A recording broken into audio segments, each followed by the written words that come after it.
Notice of the time in the presence of a quorum, I call the November 19th Acton Finance Committee meeting to order.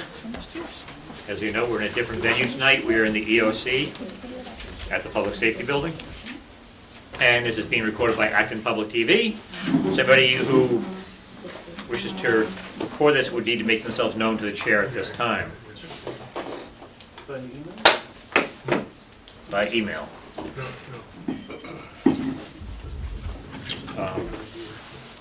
So, hearing none, we shall move on. So, first main agenda is public participation. Is there anybody from the public that would like to speak?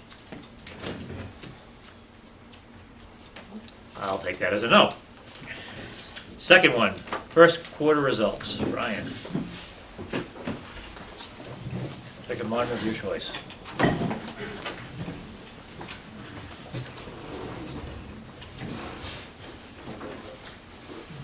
Thank you, Mr. Chairman, members of the Finance Committee.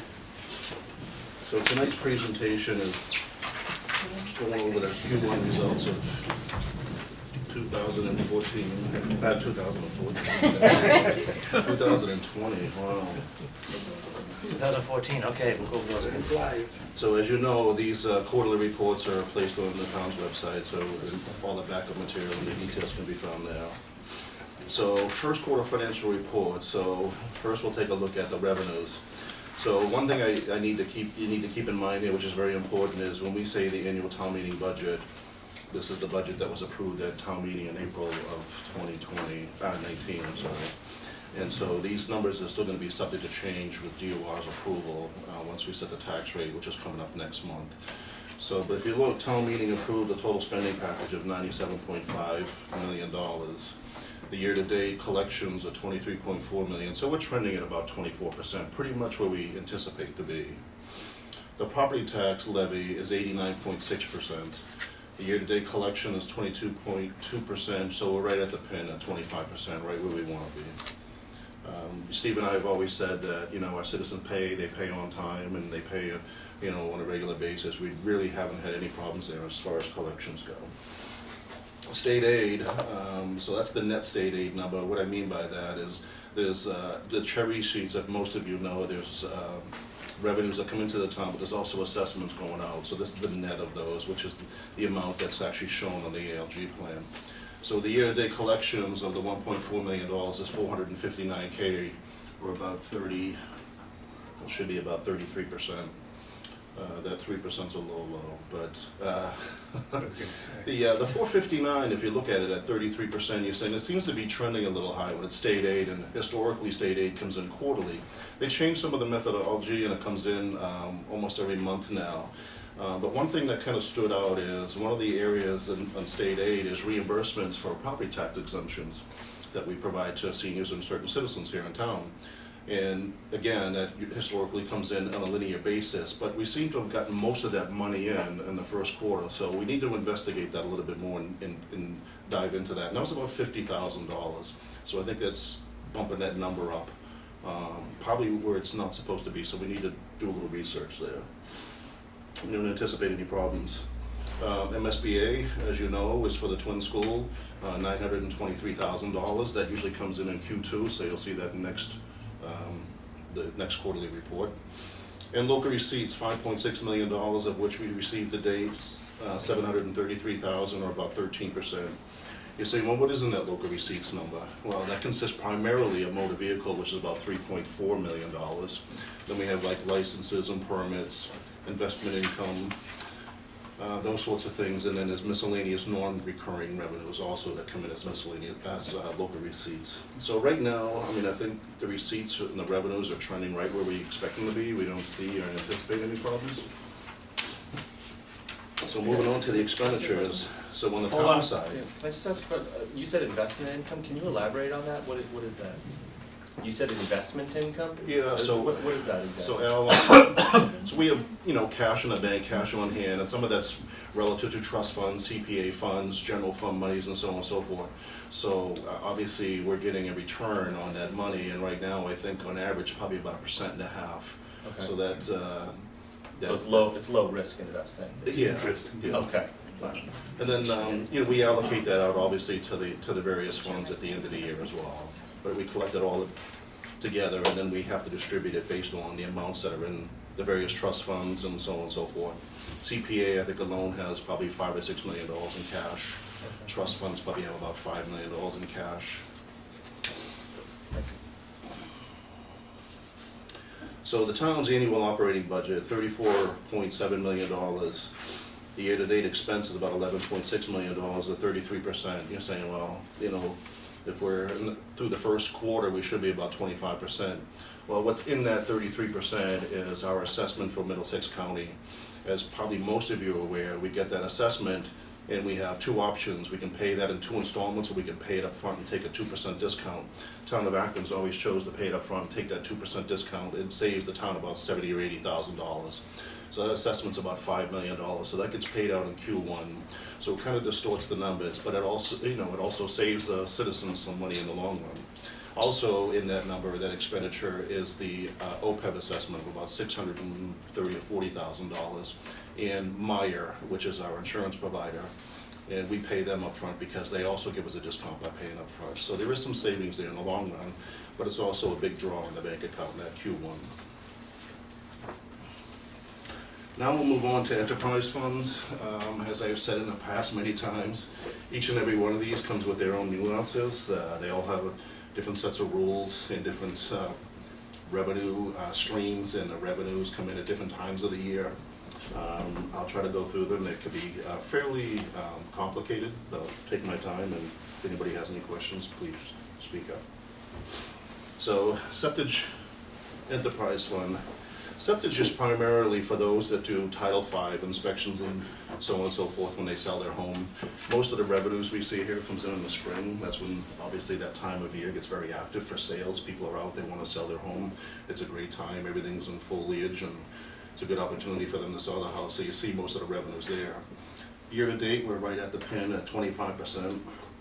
The expenses are at 26%. So on a P&L basis, we're showing a deficit of $6,300. Again, we anticipate this number always increases in the spring, so we don't see any problems here at all. We've also have about $20,000 of retained earnings that we pledged at town meeting in case there is any deficiencies here in the revenue source. We don't anticipate that, but it's basically precautionary safety net. Transfer Station and Recycling Fund. As you know, this fund has morphed and changed through the years. It's actually come down. Director E.O.C has done a nice job at converting this from basically a landfill and trash haulers to more of a recycling station and facility, which has saved the citizens some money in the long run by changing that model, going to the pay-as-you-go in the trash, the bags. So there's been some significant savings there in the haulers. What I mean by the haulers is the trash that used to go into the landfill was, we had to pay the haulers fees to take that trash away. Well, we're producing less trash now, so the costs are down, and we're doing more recycling, so it's very good. So Corey's managed this fund very well, and if you look at the fund balance, it's $727,000 on an operating budget of $618, so he's well reserved in that regard. And the expenses year to date, if you look, are about 35%. It's trending a little bit higher, but his revenues, I'm sorry. His revenues all come in generally in the first half of the year when they sell the stickers, which is pretty much in September and October. So that's where the bulk of the revenues are coming in. And then it's kind of linear throughout the rest of the year. And then his expenses are only trending at 18%. So we really, expect Corey to probably come in with really positive results at the end of the year. We don't anticipate any problem here at all. The sewer fund gets a little interesting. So the budget at annual town meeting was $2.1 million. At town meeting, we told town meeting that we wanted to spend $341,000 from retained earnings. So I netted that out. So just the fees alone, $1.7 million. The year-to-date collection was about 22%. Those fees, again, are primarily betterments, and then the sewer O&M, so the monthly usage rates. You're saying, well, it seems a little light at 3%.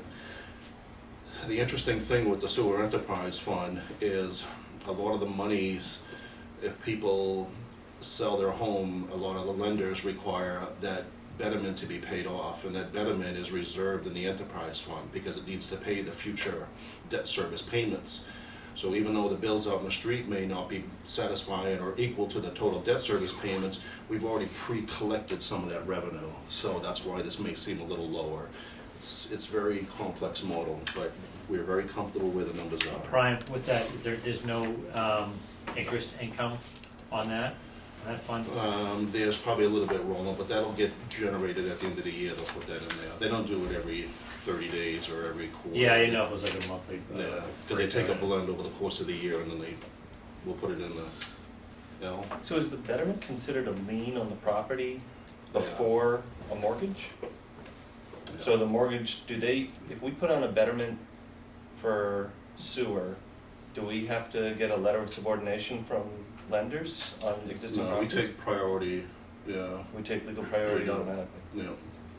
Yeah, the only time I think we don't take priority lien is in the case of a tax deferral where certain seniors are eligible for tax, for deferring their taxes. In that case, I think it's automatically subordinates, So does that, if I'm understanding that properly, does that mean that whoever owns, so when you go to sell a house, if there's a betterment against you, you have to pay the full betterment, you can't pass it to the next If you have a owner? lien on. Yeah, we don't require it to be paid off. The lender may.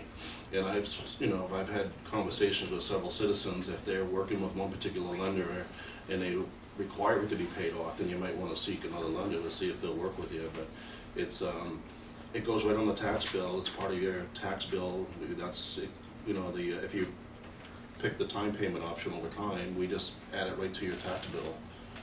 But it's the lender that requires it to be paid off, it's not the town of Acton, and it can be transferred from one owner to another. But if the lender refuses to let it go from one owner to the next, then that person's left holding the bag. That's correct.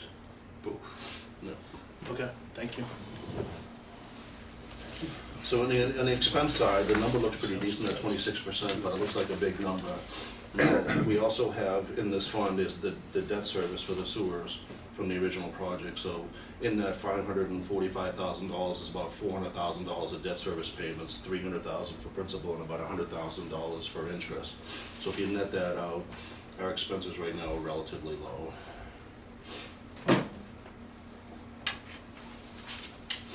The ambulance enterprise fund, again, we went to town meeting with an approved budget of $1,288,000.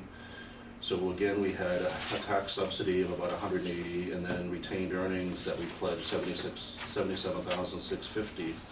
You net that out, it leaves fees to be raised $1,030,000.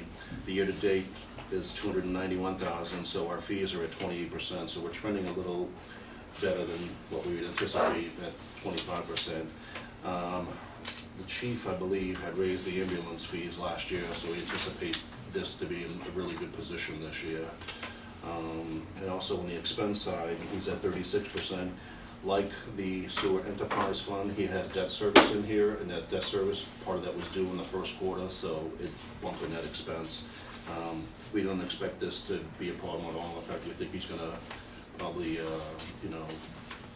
close out and have a good, healthy fund balance at year end. Transportation Enterprise Fund, as you know, is one of our newer enterprise funds. Town meeting approved a budget of $642,000, of which $381,000 is coming from subsidies and retained earnings.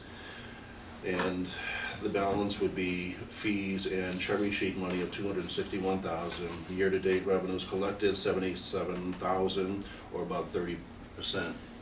On the expense side, we're running at about $92,000 out of the total budget of $642,000, we're about 14%. So I think, in the big picture, we see a small loss there, but again, it doesn't take into consideration the subsidies and the commuter lot revenues.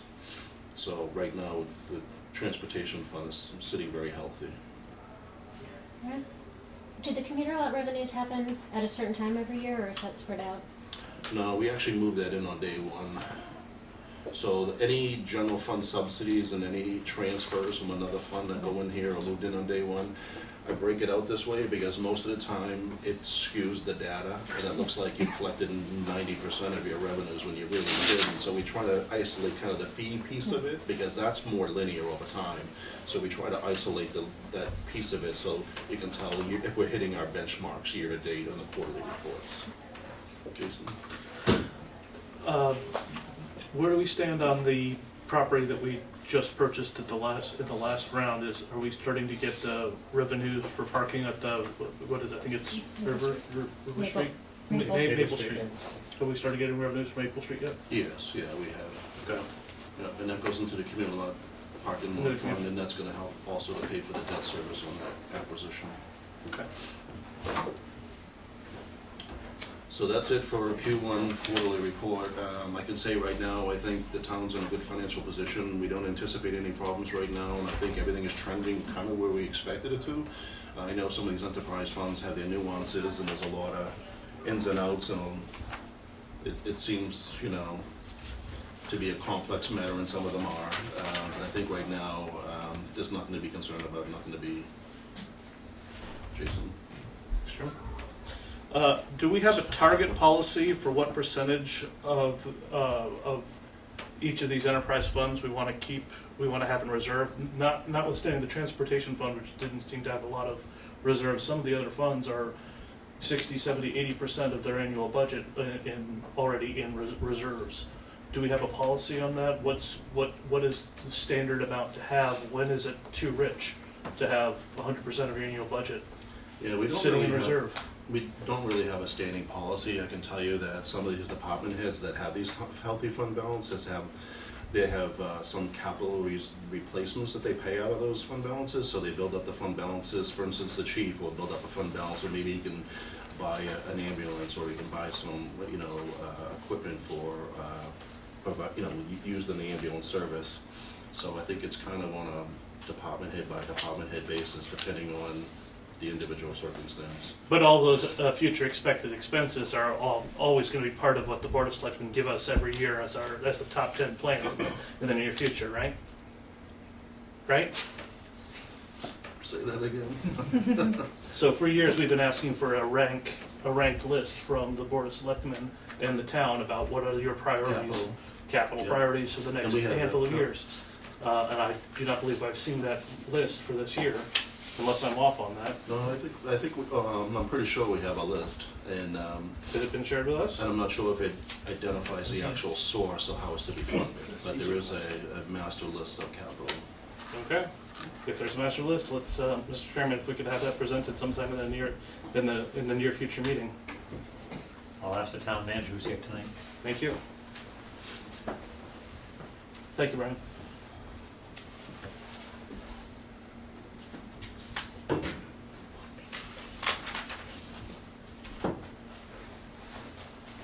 Any other questions?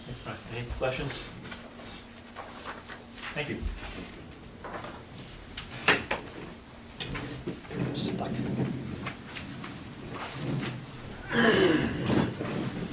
Oh, Brian, one question. Are you, what kind of year are you anticipating for snow removal? The snow removal, I think we budgeted the same as last year. I don't think we increased the snow and ice budget, so I think we level funded it this year. No. So, I don't know, if I wish I had a crystal ball, Mike, and I could tell you exactly what we'd spend or what the winter's gonna be like, but I'm not sure.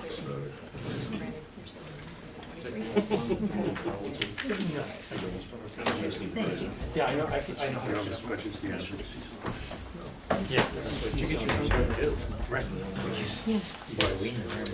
Yeah. Another thing is the Oh, it's okay, no, I'm All right, so our next agenda item is the West Acton Sewer Project, so Selectman Martin is going to provide an update presentation and answer any of our questions.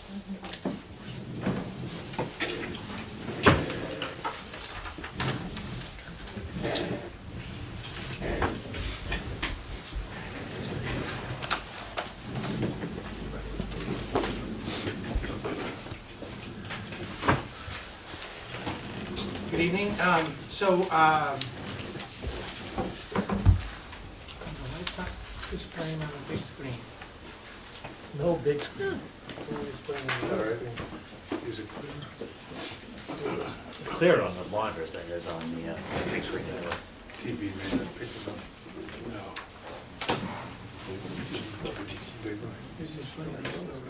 Who's just playing on the big screen for me? Now we've known.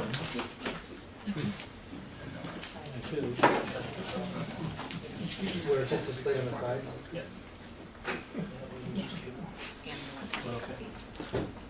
Good enough on this one, we can all see it.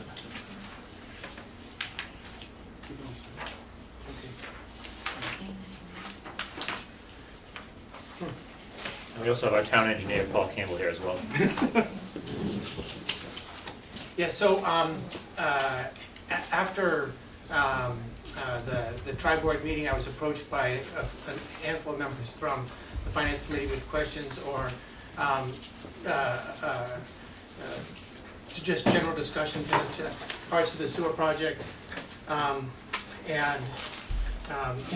So I've adjusted the presentation to address some of those questions and issues. I've also included more numbers in this presentation, which you guys seem to like, so. So, the expansion of the sewer district is good for business, good for the property owners, and good for the town. This slide you've seen before. Not very many of the slides are ones you've seen before, but so I'll go quickly by the ones you've seen before. There are a number of advantages to the businesses in West Acton. We want to maintain a unique and vital business district in West Acton. It's gotten much better in recent years. We want to keep it going. A number of the businesses have problems that are directly caused by lack of sewage. The project is strongly supported by the businesses in West Acton. Many of them have come to committee meetings or spoken to the committee. A number of them are quoted here.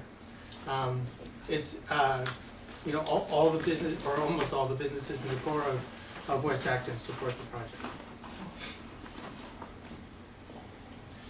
So as far as property owners go, the project puts a ceiling on costs for your septic. First of all, the cost of the betterments is roughly equivalent to the cost of a replacement septic system, and I'll talk about that more later. And but in addition, and importantly, is the sewer puts a limit on that. You can't have to pay for an extraordinarily expensive system, which is required in about 20% of cases in West Acton. And it guards against other things. It guards against you having to have a mounted system in your yard and the aesthetic problems that go with that. You don't have to do some tree clearing or have other landscape issues as you have to move your septic field. It allows you to make changes. You can have an accessory dwelling where you might not be able to if your septic system was not up to the task. It makes it easier to sell your house. New buyers are a little bit intimidated by having a septic system, especially ones moving from an urban place. And you don't have to deal with your septic system failing and breaking out or backing up into your house. Sewers are reliable. In addition, the sewers are very good value for the property owners in West Acton. First of all, the residential betterment payers pay less than 50% of the cost of the project. The project is, we're leveraging a loan from the Clean Water Trust, which has a low interest rate. The costs of the betterments are fixed in time in 2023, whereas the cost of septic systems go up with inflation. So if you're talking about replacing your septic system in 2030 or 2035, that's going to be much more relative to the fixed cost of the betterment payments, which don't inflate. It's like a, any fixed payment loan. It also avoids having to deal with Title V problems when you sell your house. Many of the septic systems in West Acton have silently failed. Basically, the tank discharges into groundwater. It's a unique problem in West Acton because the soils are very permeable in West Acton, but the water table is very high. And when because the soils are very permeable, it very rarely does actually back up into your house. But it very frequently, in older septic systems, the tank discharges right into groundwater. And because of that, they won't pass Title V. And so if you sell your house, you'll have to replace your septic system unless there are sewers. As I said before, we strive to have the costs similar, and we believe that that's the case. All cases are individual. You can certainly find septic replacement costs that are somewhat less, not hugely less, but somewhat less than the cost of the betterments. And you can find individual cases where replacement septic system would cost much more. Here are a couple of examples of how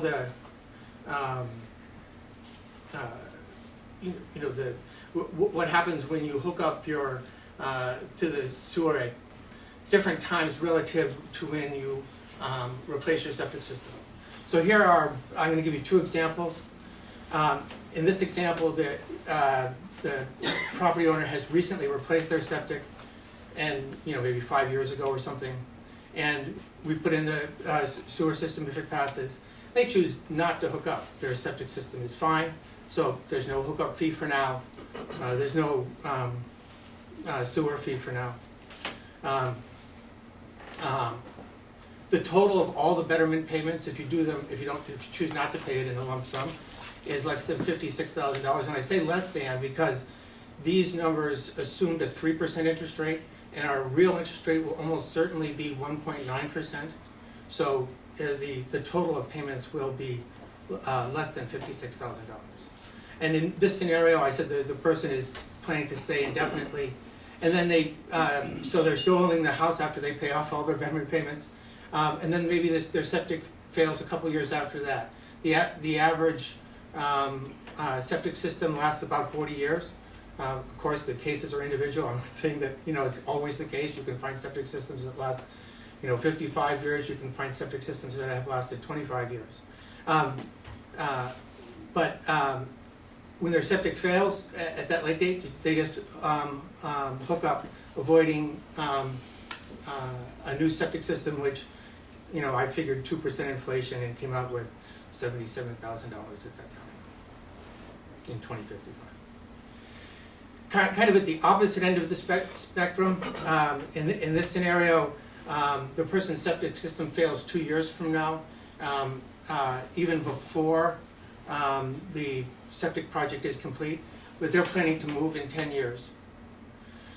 So first of all, the Board of Health has a practice to work with homeowners when sewers are coming.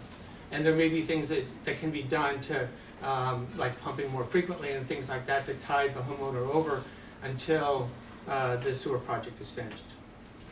And in this scenario, they'd want to hook up right away. So I'm saying that they would pay $6,500 to hook up to the sewer in 2023, $800 a year in sewer fees for the 10 years that they remain in the house. $19,000 in the total betterment fees. Again, it would be less than that because this assumes a 3% interest rate when really it's a 1.9% interest rate. And then they can pass the payments on to future owners. To address Jason's questions, most lenders do allow you to pass the betterment payments along. And if we're comparing with septic, if you either have a maybe you've replaced your own septic system and you go to sell your house and you did it on a home equity loan, you have to pay that off too at the time you sell your house. And if you have, or maybe you haven't replaced your septic and you fail Title V and you have to replace your septic. So there's, in all these cases, right, if your lender doesn't allow you to pass along the payments, you do have to pay them off, or if you fail Title V, you have to put in a new septic system, or if you had a home equity loan, you have to pay it off. So all those things can happen when you sell your house. These are some statistics about septic system replacements in West Acton. 80% of the system replacements in West Acton have mounded leach fields. They average about 2 feet. Some are as high as 6 feet. Some are less than a foot, but they average about 2 feet. Here, a mounded septic system is defined as you had to bring in fill to bring your leach field up. And if you didn't need to bring in fill, then it's not mounded, right? If you're just dealing with your, landscaping your own property, that's not mounded. 50% of the septic systems in Acton have required, it stands for innovative or advanced. No, it's not advanced. I forget those two terms. It's Massachusetts Title V term. Anyway, they have advanced septic technology to have them deal with high groundwater. So some of the systems, like Presby systems, they require less distance from the bottom of the leach field to the top of the high seasonal water level. Right? So normally for a traditional septic system, I think that's in the 3-foot range, sometimes more. And I think in a Presby system, it can be 1.5 feet or so. Again, I'm not making a claim as to what happens on any particular property, because septic systems are by their nature designed for an individual property. Anyway, 50% of the systems in West Acton have at least basic leach field, and 20%, in addition to 50%, so 70% total, or to turn it around, 30% are only the simple passive septic system. 20% have advanced treatment. And the advanced treatment, there are both passive and active systems. Sometimes they take electricity, sometimes they don't. Depends on the ones that you need. If you get a system that requires nitrogen reduction, or the Board of Health requires you to have nitrogen reduction, then you also have to have, or I think if it's nitrogen reduction or a system that takes electricity, you have to also get it inspected twice a year. So you have to pay for the inspections. And I mentioned before that the combination of permeable soils and high water levels in West Acton means that many systems, which people say my system is fine, my house is 50 years old, my system is fine, it's almost certainly not fine. It's not bothering you, and since you're not selling your house, you don't have to do anything about it. But when you sell your house, you have to do something about it. These are some general costs of septic systems, and again, I'm not talking about anything specific to any individual house. So, first of all, these days, especially in West Acton, you can really not have a design build of a septic system for a number that begins with a 2. You're talking at 30,000, and I can't even find one that's 30,000. If you go back to other parts of town, and a few years back, like 2014, 2011, you can find systems for $22,000, not including the design, put in other parts of town. But here and now, in 2019, the minimum system would be about $30,000, and I haven't found one actually that low. Then there are ups from there, right? If you need an active dispersal system, a perk system is a system of valves and small tubes that allows you to have drip dispersal over a very large area. Those do happen in a few places in town. I think a little bit less in West Acton. Maybe the most common one is for infiltration treatment, the Presby systems, which people have, maybe heard about. Presby also makes a kind of advanced treatment that's a little bit more than that. It works in about the same way, but it's aerobic and it requires vents. It's passive but aerobic, and then you might need an active advanced treatment system that takes electricity and has bubblers and all that.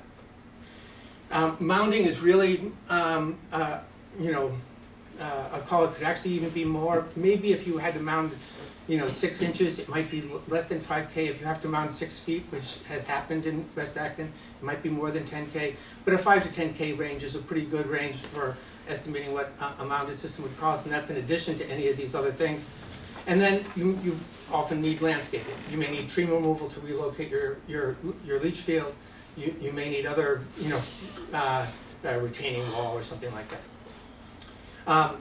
Maintenance of a septic system can cost anywhere from $200 to $2,000 a year.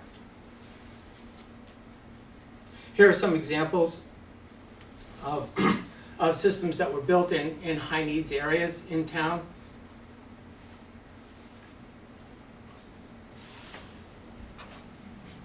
I believe that these numbers do not include the design. Yes, it says it in the bottom.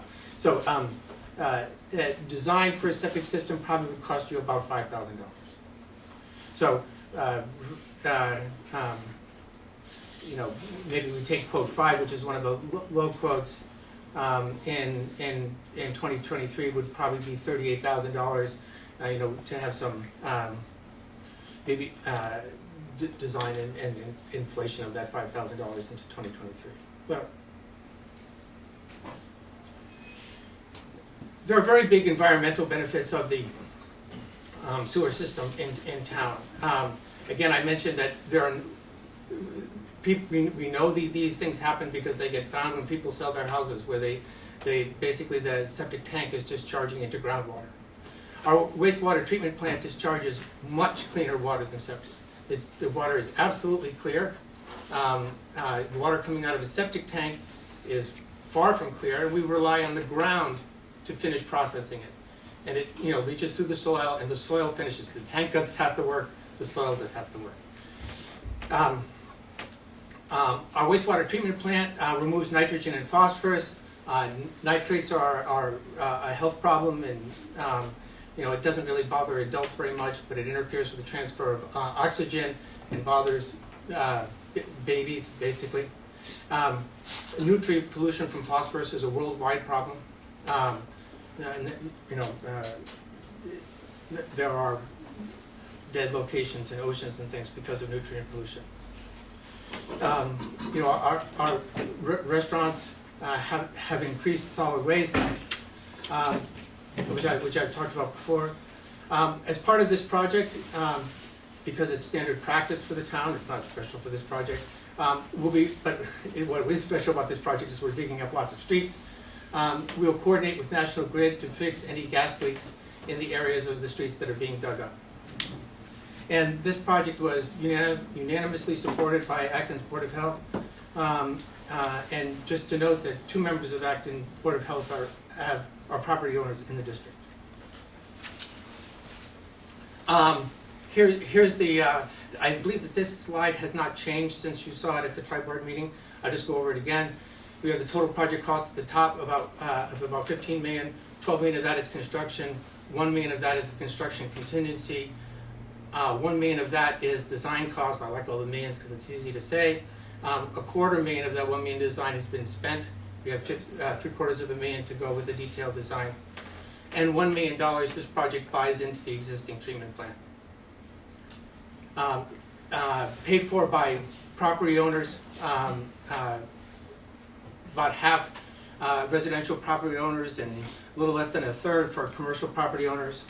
And then general benefit from public entities, mostly the town, and a little bit the school, and a teeny tiny bit the housing authority. This is the breakdown of the general benefit, and thank you, Jason, for finding the error in my top line number, which I've corrected here. So the tri-board number had tri-board slide had an error in the top. What's $800,000 among friends? So the town's responsibility, the low and high, is 2.5 to 3.2 million. Most of that's for paving, some for police details, and then the avoided cost of the buildings, the town-owned properties in the in the district, especially the fire station and citizens library.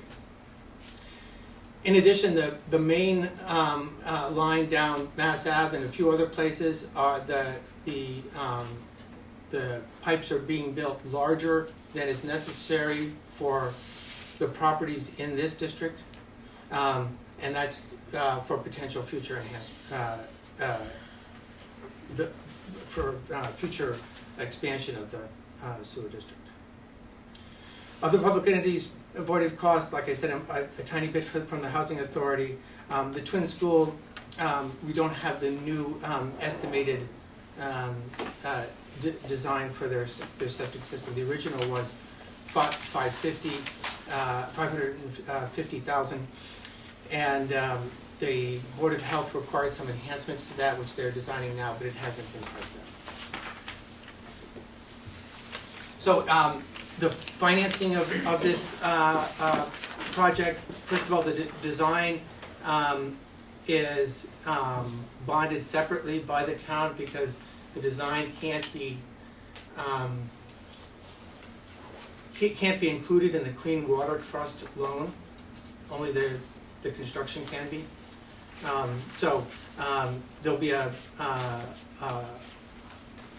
$750K loan for the remaining design costs at whatever the town's bonding rate is, and at this town meeting we're assuming that's 3%, but it depends on when the loan's actually done.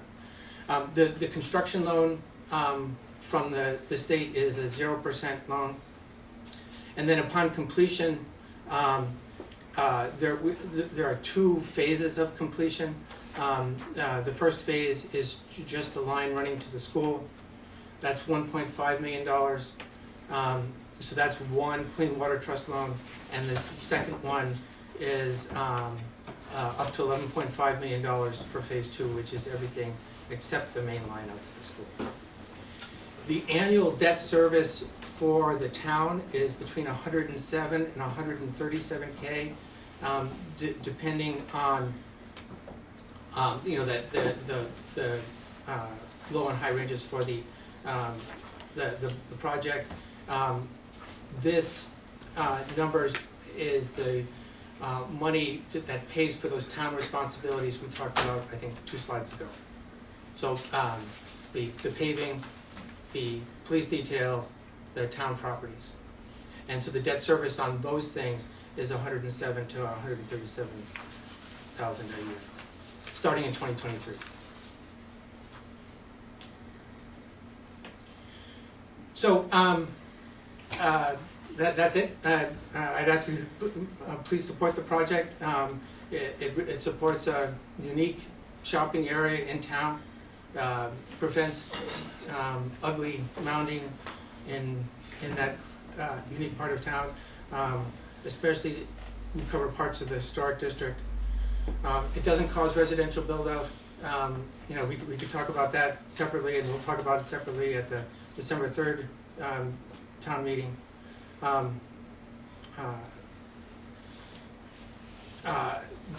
The betterment, if this is adopted, the sewer fees are estimated to moderate by about 8 to 12%. So there would be, I'll just say 10% lower than they otherwise would be.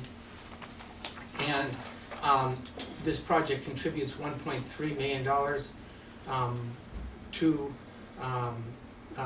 the wastewater treatment plant, which will be used for upgrades to the plant, and therefore benefits all the people in the existing sewer district. Happy to take any questions.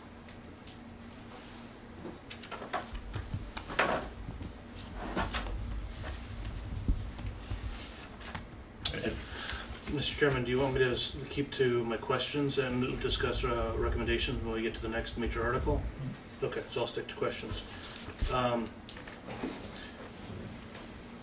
Have you identified exactly how many gas leaks are going to be resolved as a result of this work? No, I could try to get that for you. You've mentioned that there is approximately $107,000 to $137,000 a year in cost to the town as a result of this. Other than the environmental benefits that you discussed, have you tried to put any numerical value to what can be gained in the form of new restaurants, new restaurant capability, new economic activity. Has the EDC given you any guidance on that at all? So the EDC has given us a preliminary endorsement of the project. I don't know if they've given us any numbers, and I believe that they're going to vote on this at their next meeting in early December. But I don't know of any specific numbers. So Jason, what is it exactly that you're asking the EDC to do? If we're going to be charging the town $137,000 a year, what are the benefits to the town? He's pointed out environmental benefits, and he's pointed out avoided costs.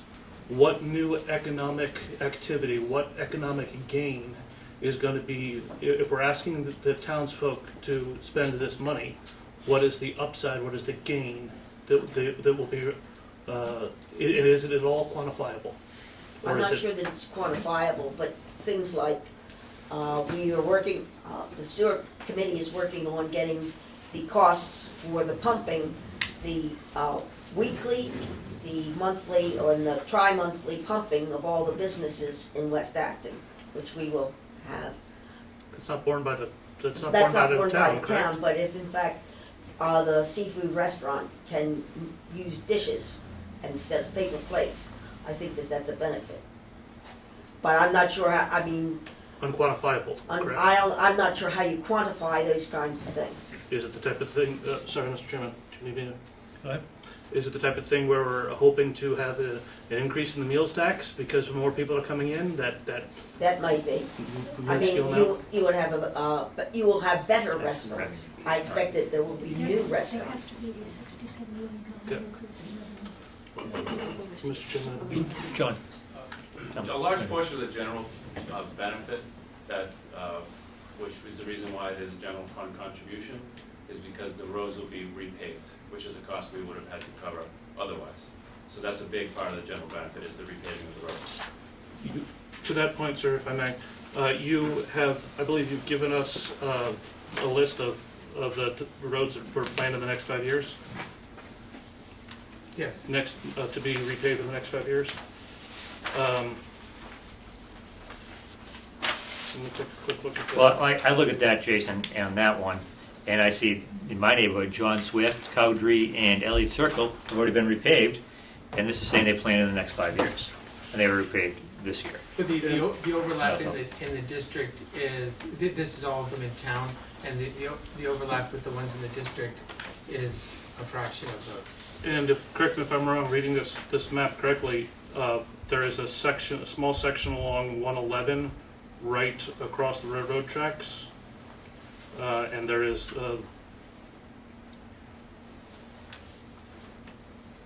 not the jog left, jog south. So not a significant portion.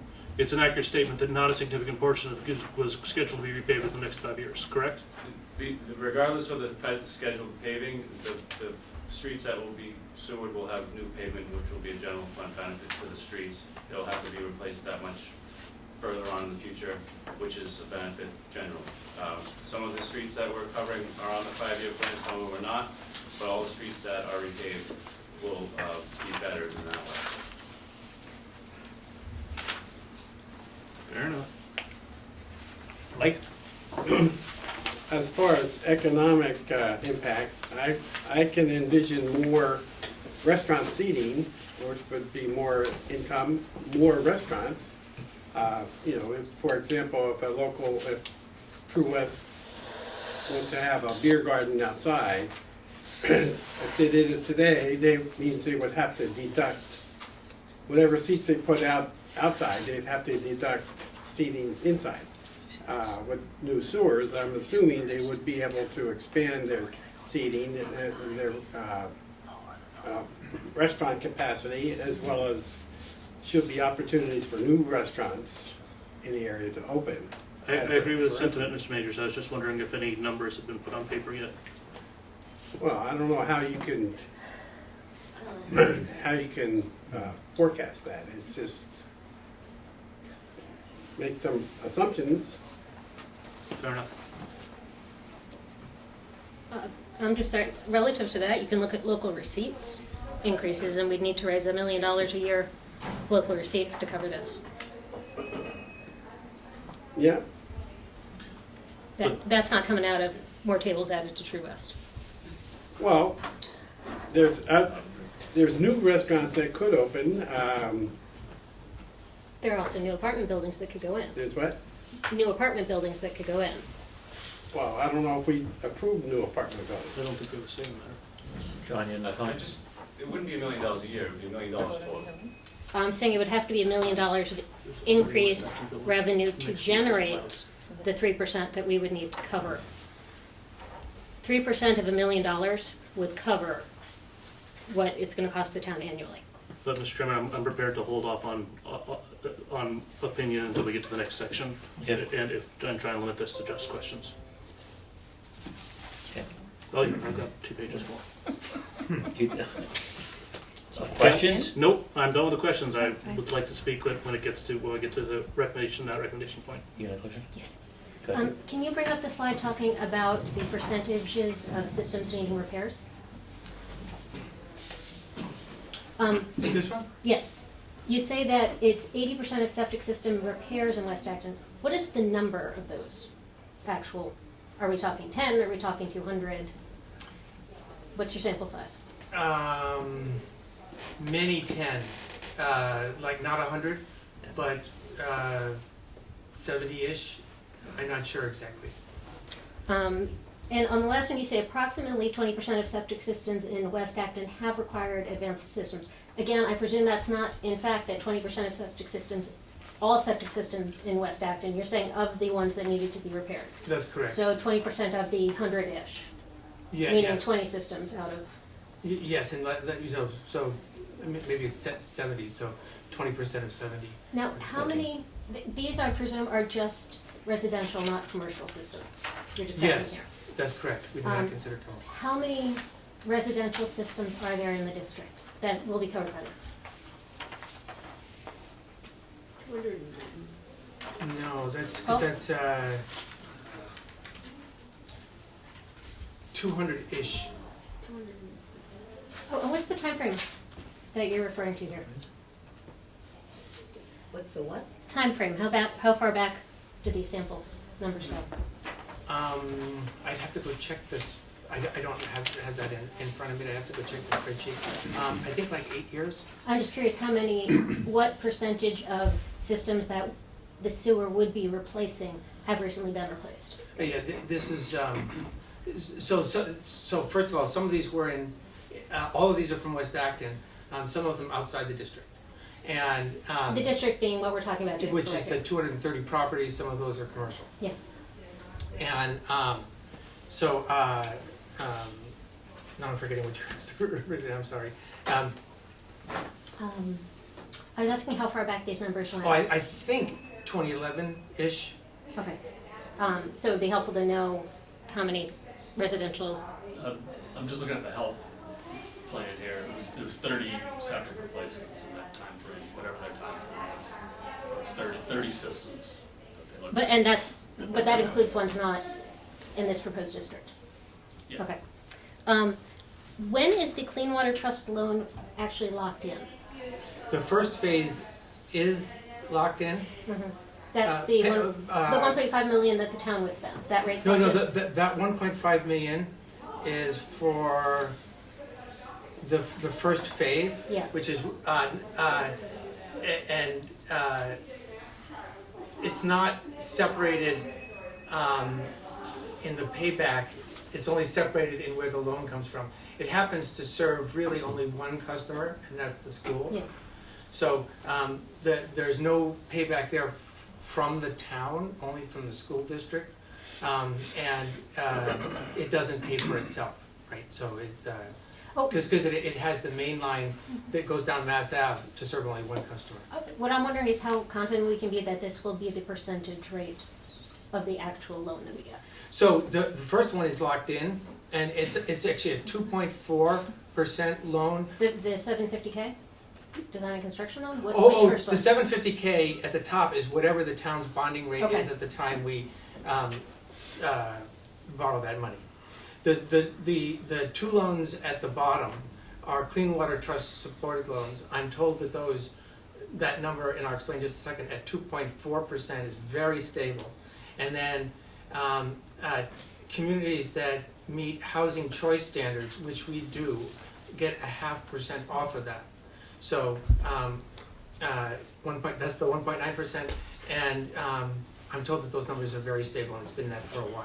So even if things go crazy in the economy in the next few years, we would expect, if this takes 2 years, because my understanding is betterments are not supposed to start getting charged until 2023. That's correct. Okay. But we could be pretty But- confident that that's the borrowing rate that the Yes. betterments are. Brian, you were telling me that, or maybe it was Steve that was telling me that number doesn't vary, that loan amount. That interest rate? Yeah. Yeah, it looks like it's a pretty fixed rate, it has been. Thank you. Oh, I'm sorry, one more. You talked about problems, the septic systems having silent failures. Wouldn't those be noticed as part of the annual or semi-annual pumping and inspection time? A pumping usually does not have an inspection, and it only pumps the tank. And the discharge into the water table happens in the field or the cesspool. So even if because I get an inspection every time I do it, but you're saying that's just looking at my tank? Yes, that's just looking at your tank. And I don't know how old your place is, whether it would have a leach field or cesspool. The very old places have cesspools. But nobody digs up the leaching field.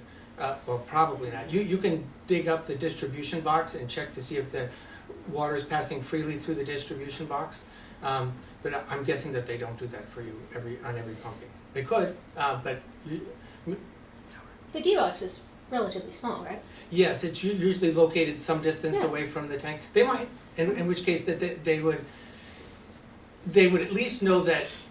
Again, that is the kind of ironic nature of West Acton.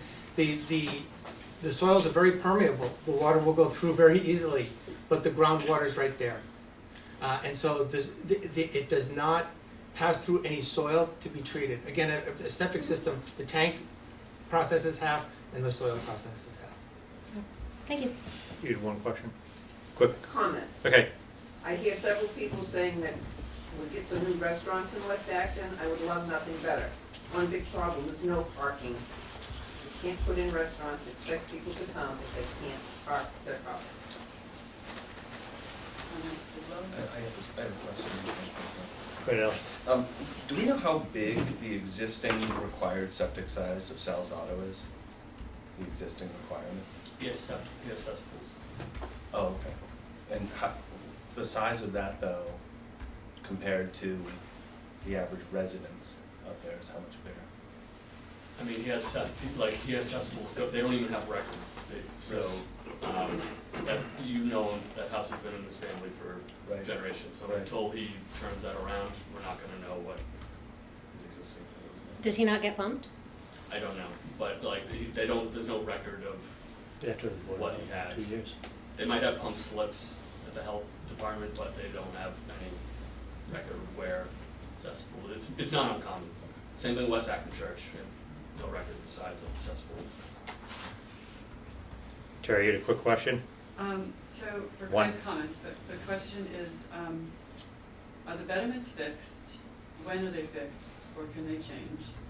So in other words, you're looking at 34, 39, is that you saw the South Acton go from 18 million to 25.1 million?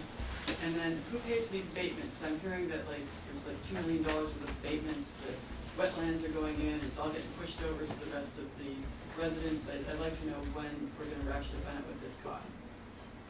Yes, the district in Electric West chain. Acton is fixed. We know exactly where the houses that are. first. In South Acton, when we started with a very small section on School Street, and that's all we were going to do, plus a treatment plant to handle that. Then we realized that Redstone Apartments, with the effluent from Redstone Apartments was running down Main Street, that the high school needed to be done, and so we had to expand the district. That's why it went from 11 to 25. It went because of need. Well, the article actually said for overruns. Okay, that's not So- And generic to this Tara, conversation. there was so. never a number anywhere of 18, and I don't know where you make up these numbers. There was never a number that was 18. No, I got the warrants from town staff, they gave me the warrants and I can show you, they're on the website. There's no number that's 18. Is it 18.1, whatever it is, somewhere. That was the original town vote was for 18.5 million, and then there was a second town vote to increase it to 25.1. There were two votes originally. That's what I'm talking about. And neither of them was for 18. One, 18.5. one was, well. Okay, this has nothing to be with this board is concerned with, and it's not dealing with the West Acton Sewer, so. Yeah, when's the betterment That- going to that- be known, the actual fixed betterment? The betterment's fixed at the end of the project. Right, so when the abatement, so all of these, it could be 50 or 60,000, we don't really know what the betterment's going to be. Is that correct? No, the betterment is in the range, and there's a, that we've said, and there's a construction contingency. So you won't Okay, exceed okay, 39. that's, I'm sorry, so you don't, I'm No. just asking, will they exceed the 39? I want a commitment on that. You know it is, that, David. We will not exceed the 39. Thank you. Special town meeting warrant. Mr. Chairman, may I recommend we take the sewers first, since we just. If you would like to, Mr. Then the rest of the board agree with that? Fine. Yes, We're redoing it? Go ahead. I would like to recommend that, or request that we have a moment to read the article, because it was not complete in the Sure. previous draft that we have. What article number is it? Public comment before you make a decision? Depends.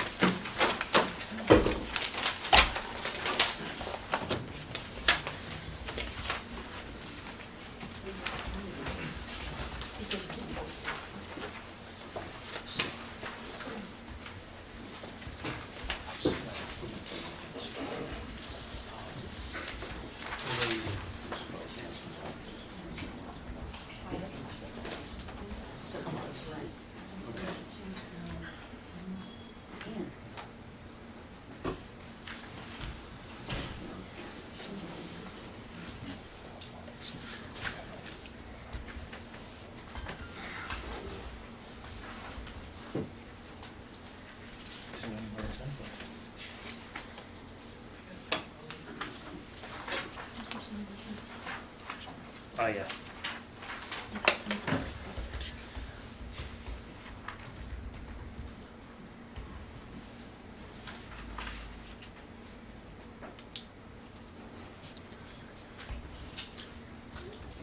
Yeah, it's not.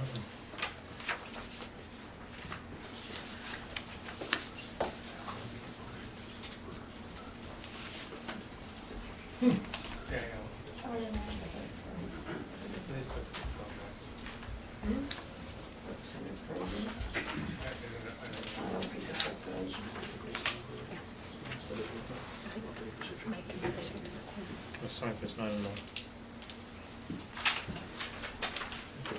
Oh, yeah. Mr. Chairman, Mr. Wellinghoff. I make a motion the Finance Committee moves to recommend Article 3 Sewer District Expansion West Acton. I second. Further discussion? Yes, please. Go ahead. First, I'd like to start by saying thank you to Selectman Martin. He's been exceptionally patient with me. He's met with me every time I've asked, and he's taken his time to explain things, no matter whether I agree with him or not. I do want to thank him for his civility and for just the sheer amount of time he spent working with me. So thank you very much, Selectman Martin. That said, I do have some reservations about this project, and I will be voting to not recommend it if we get that opportunity, given the motion that's on the floor. I think tonight, it was clearly laid out that 78% is paid by the members of the district. In previous public meetings, it had been stated that this was paid for entirely out of user fees. He's been very clear that it is 78% paid for by the members of the district, but that is still 22% that is paid for out of the general, out of every taxpayer in town. And I've not seen any hard numbers that back what the advances are, what the value is to the town. I'm not completely discounting the opportunity for new restaurants. I'm not completely discounting the I'm kind of discounting the pavement, but that's okay. So, just as a nit, until yesterday there were no numbers in this warrant. I'm glad to see there are finally numbers in this warrant.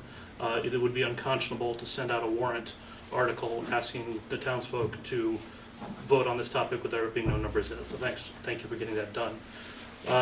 Police costs are operating costs. They are not an ongoing value or benefit to the town.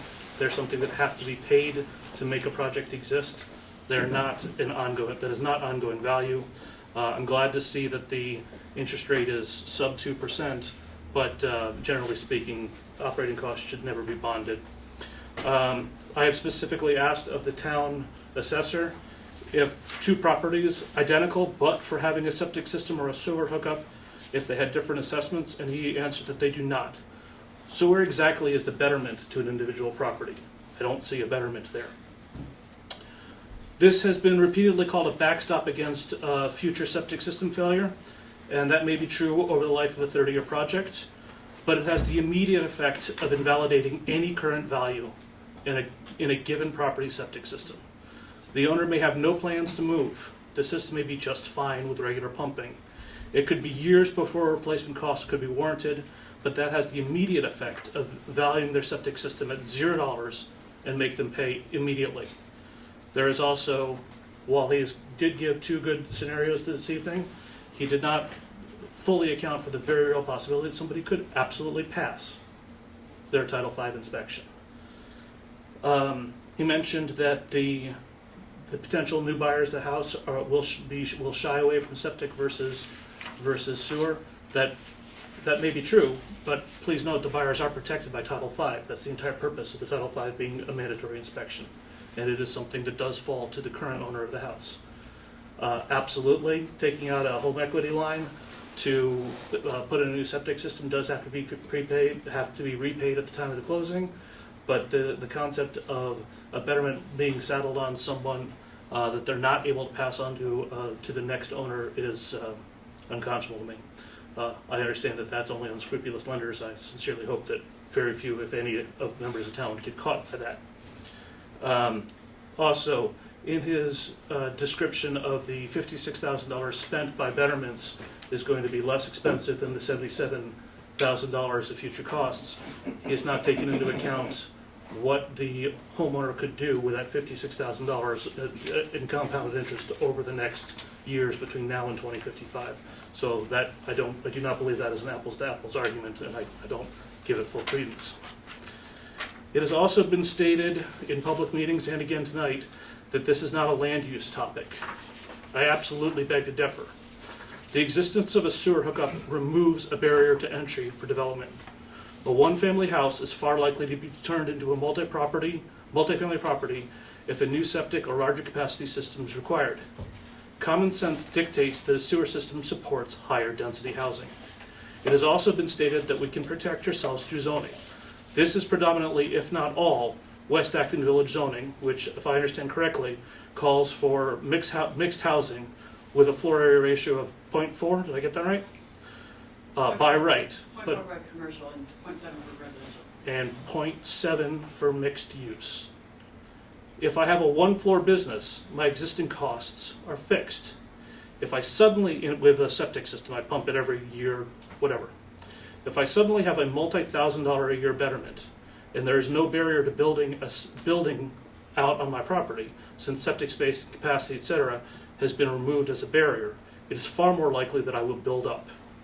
Ignoring the consequences of higher density housing is not wise when we are already planning on putting in a school that is as large as we can possibly get away with making it per MSBA guidelines, and we're still going to be relatively tight on our capacity. So for this and other reasons, I will be voting against the motion to recommend and hope for the opportunity to have a not recommended position. Thank you for giving me time, Mr. Chairman. Roland, may I say something? Quickly. Between 1960 and 2000, without sewers, the town grew 840%. Great. Do you want to accelerate that? I don't. And between 2000 and 2018, we grew 3%. There are 20 40Bs in town. 10 of them are on sewer, and they're the smaller ones that are on sewer. And we are finally in safe harbor and safe from Yes, 40B, right. correct? Yes, Thank you. we're finally in safe harbor. No more comments. No. When we started out, we had the dubious distinction of being the largest town in Massachusetts without a public sewer. Now we have the dubious distinction of being one of the only towns in Massachusetts where the town does not pay for part or a good portion of the sewer, and the whole cost is done on the user. And that was because people decided, there was a bylaw, that the sewers did not add anything to the town, when in fact they do. I do not see the value that's added. You don't, well, All right. Enough of that. Christie? As I'm sure many of you heard, I happen to own what is a small starter home in West Acton. That's what I first moved out here to. I now rent it out at a very starter home rent. And I can tell you right now, I cannot afford to continue renting it out. I cannot sell it for anywhere near what I bought it for. And I certainly have not seen any increase in value in spite of the wonderful development in West Acton that we've had. So I do not believe that additional restaurants or having access to a sewer rather than septic is going to increase the property value, and the revival of the general neighborhood has not. We are looking at a $923 current projected tax increase for this year. This will add $1,800 a year betterment fee alone to my property. Last I saw, the projections for usage fees were between $800 and $1,200, so I'm assuming about another $1,000 a year to use it. I currently share the septic system with my next door neighbor, as we're a 2-unit townhouse. We pump every 2 years, so that costs me about $200 every 2 years, $100 a year currently. We are better off with us limping our sewer system, our septic system along, and simply buying a new one whenever we need it, and saving our usage fees than buying this system. What it comes down to for me also is this is a whole lot of money we're asking a very small number of people to pay for the betterment of some businesses in an area that benefits a whole lot of people. Thank you. I have no choice about it. This is a de facto tax increase. I don't care that it isn't called taxes. It is something I have to pay for the betterment of the entire town that I don't get any say about. So I am, as a homeowner and as someone who's keeping an eye on our taxes, I am very much personally against this.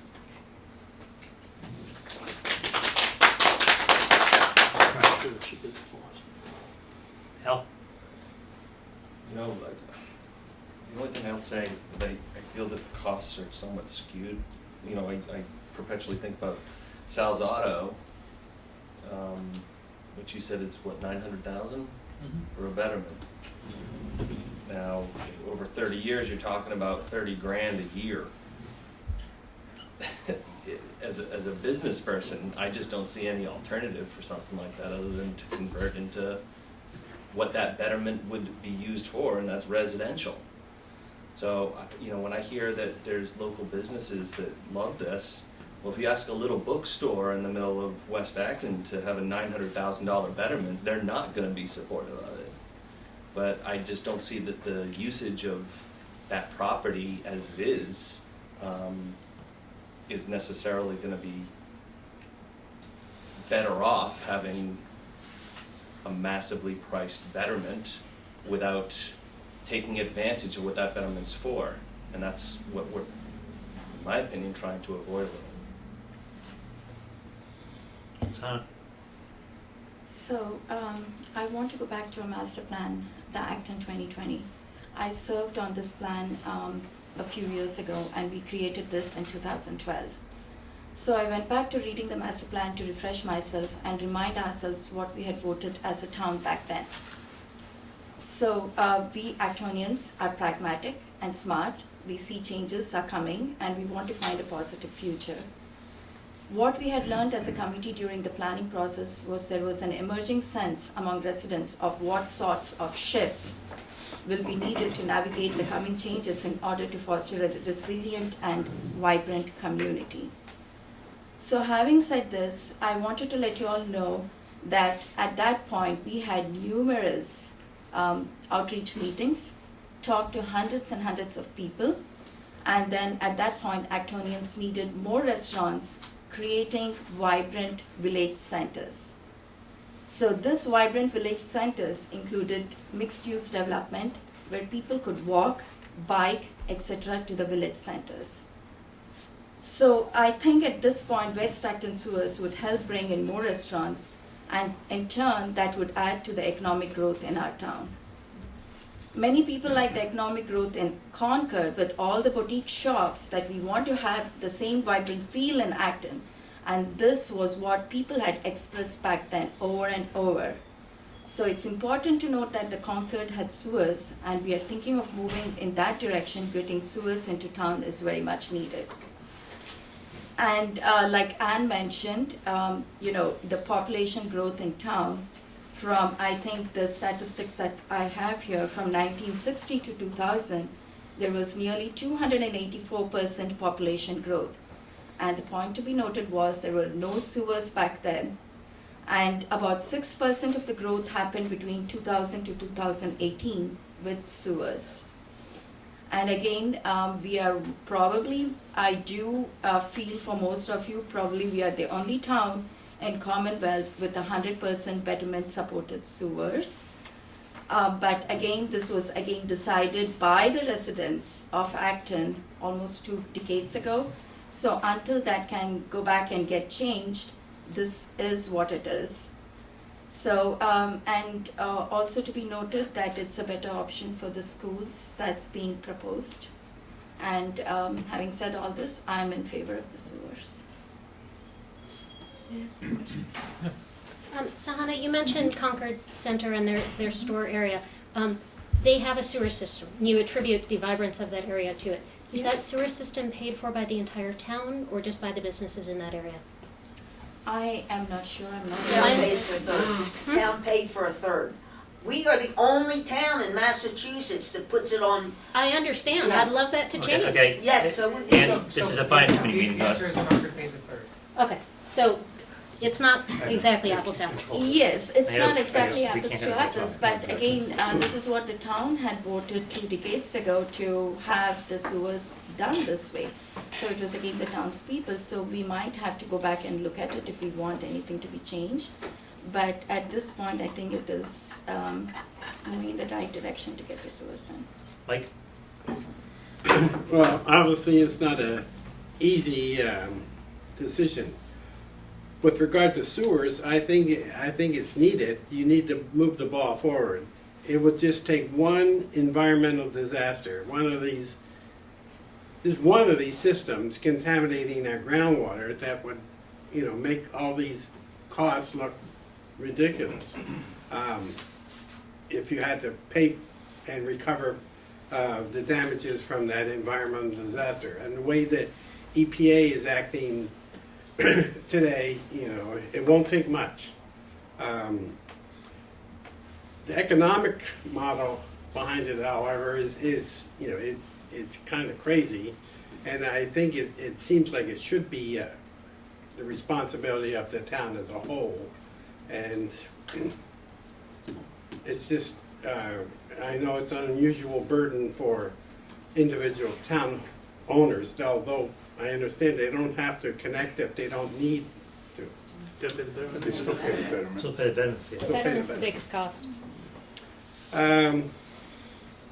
But I still think to avoid disaster in the future, it still needs to, as I say, we need to move forward with sewers for the economic health and even the environmental health of the community. So I know it's expensive.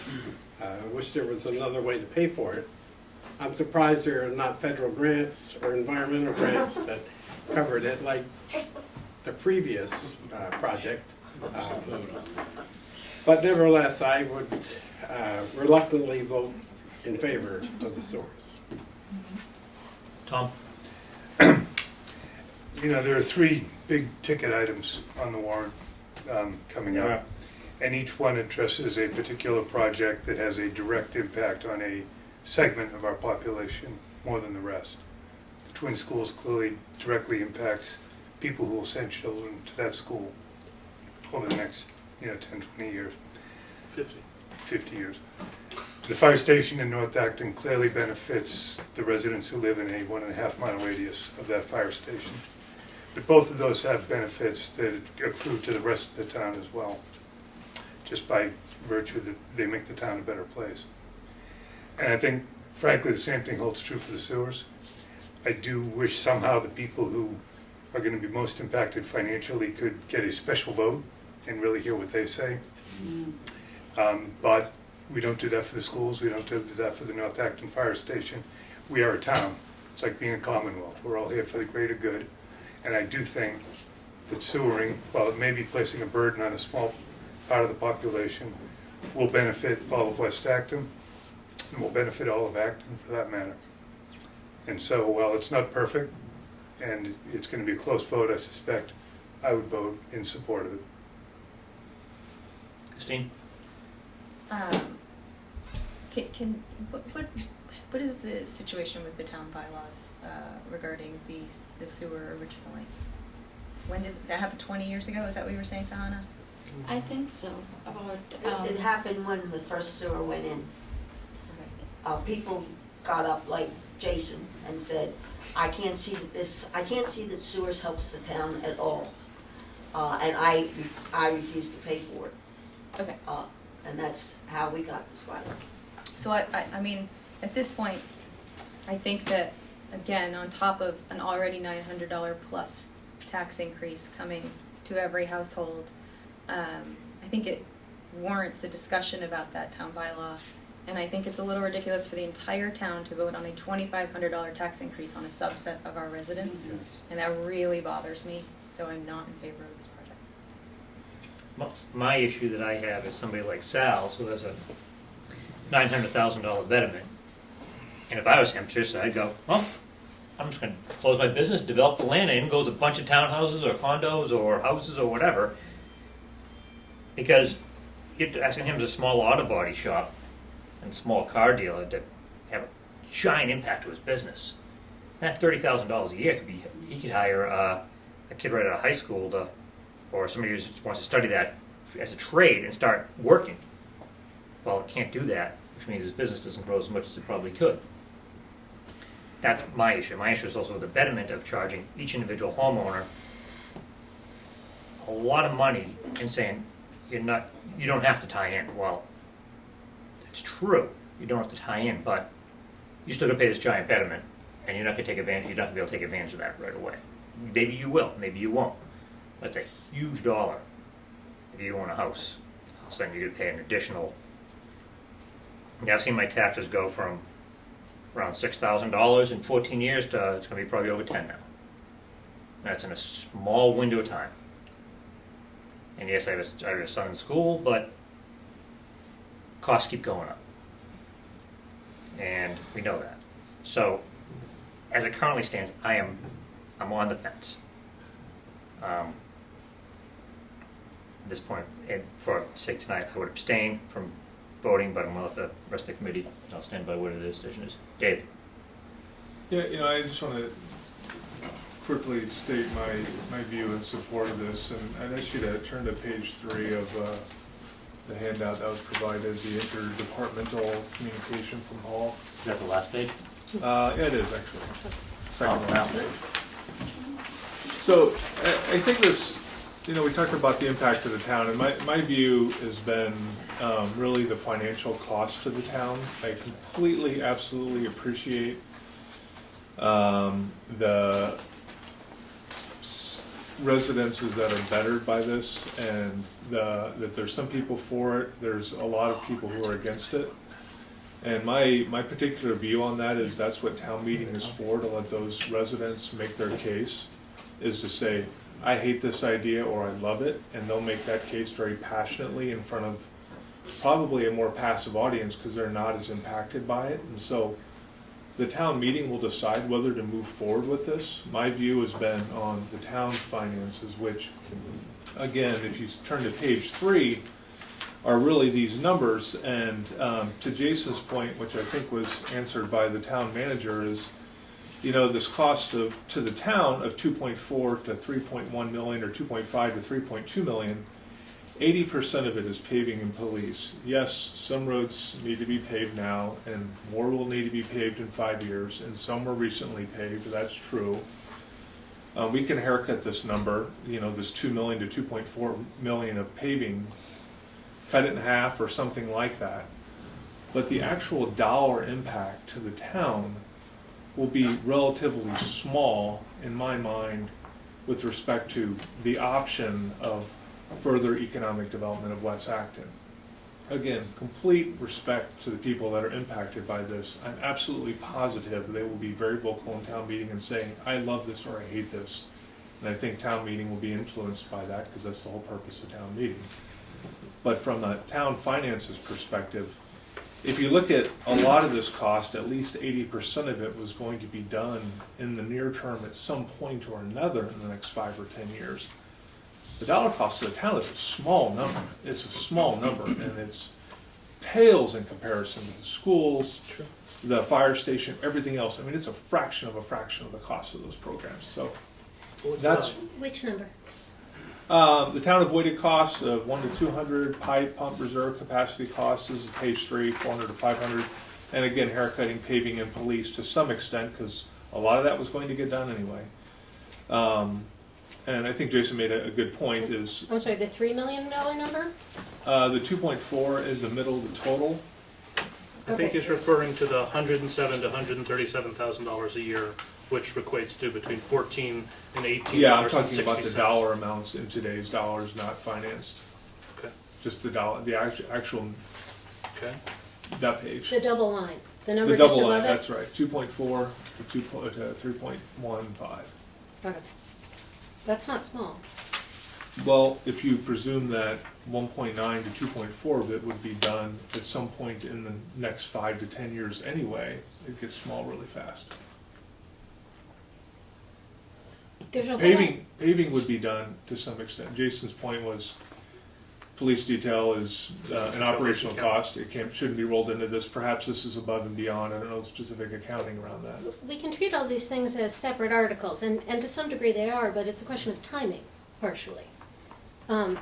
Last year's town operating budget for the town was $30+ million, 35 or something in that ballpark. So $3 million is 10% of that budget that we're talking about. That's not a small number.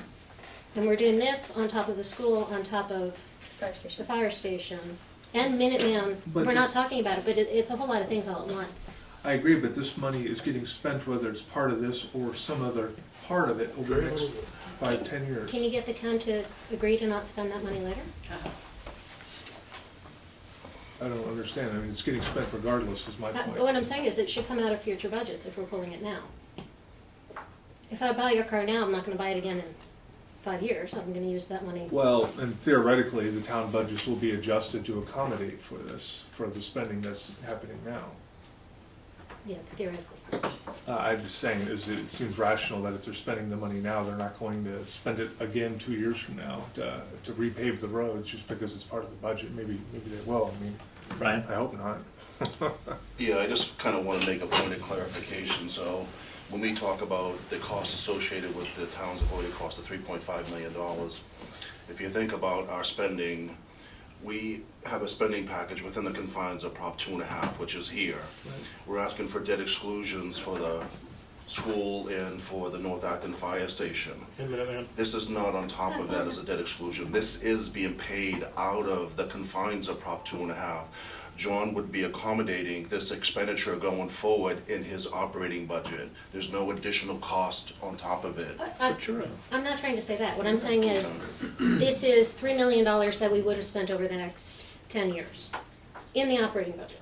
That we're pulling out now. That we're pulling it out now. I have a hard time believing that we won't find a use for when we would have spent that money later on. Plus, if this is increasing our budget, because it's not a debt exclusion, if it's increasing our bottom line budget, that's just going to allow us to keep ratcheting the budget levy ceiling up.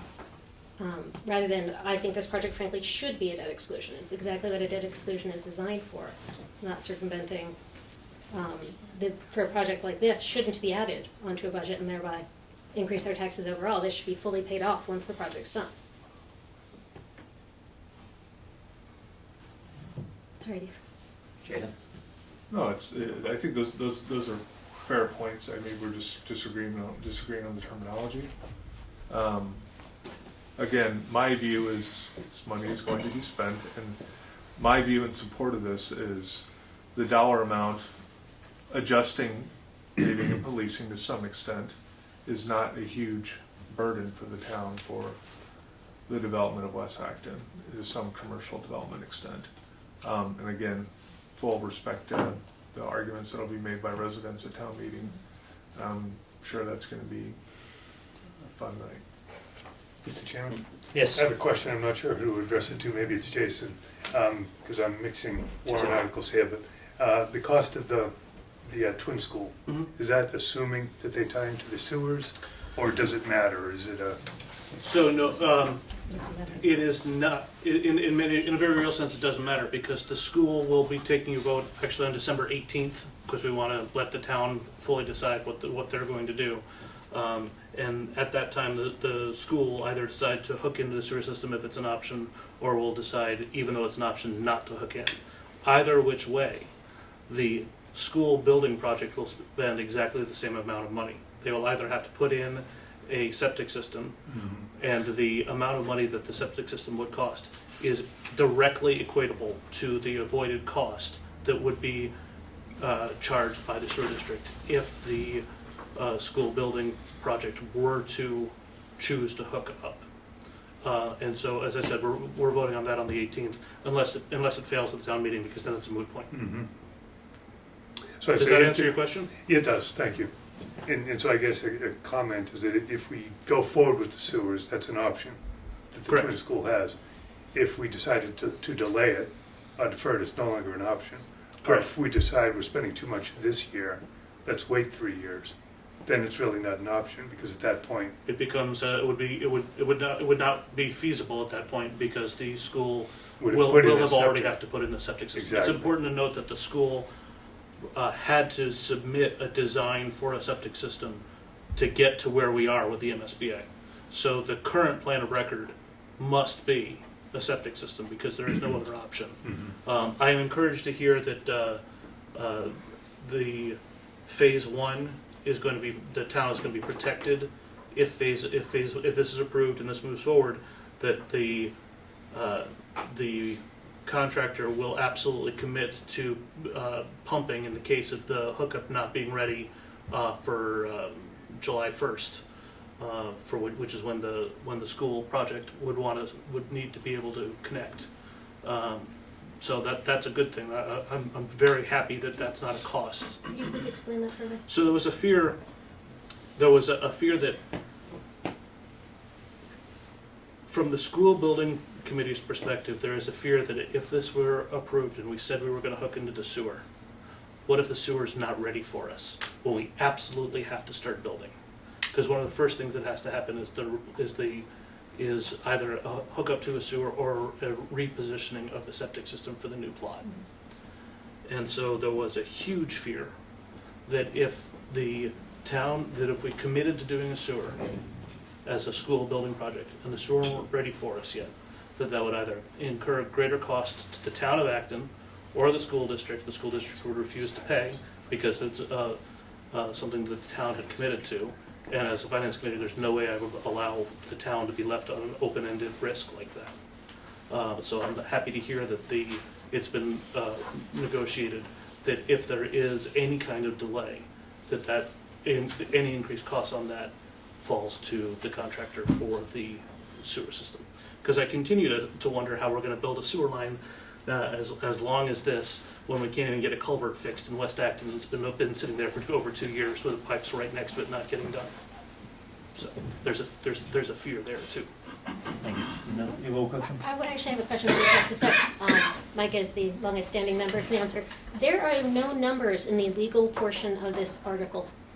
My understanding is that we don't vote or at least don't vote to recommend a financial article that does not include actual numbers. There are numbers in the summary, but if they're not in the legal section, I don't know how binding they are.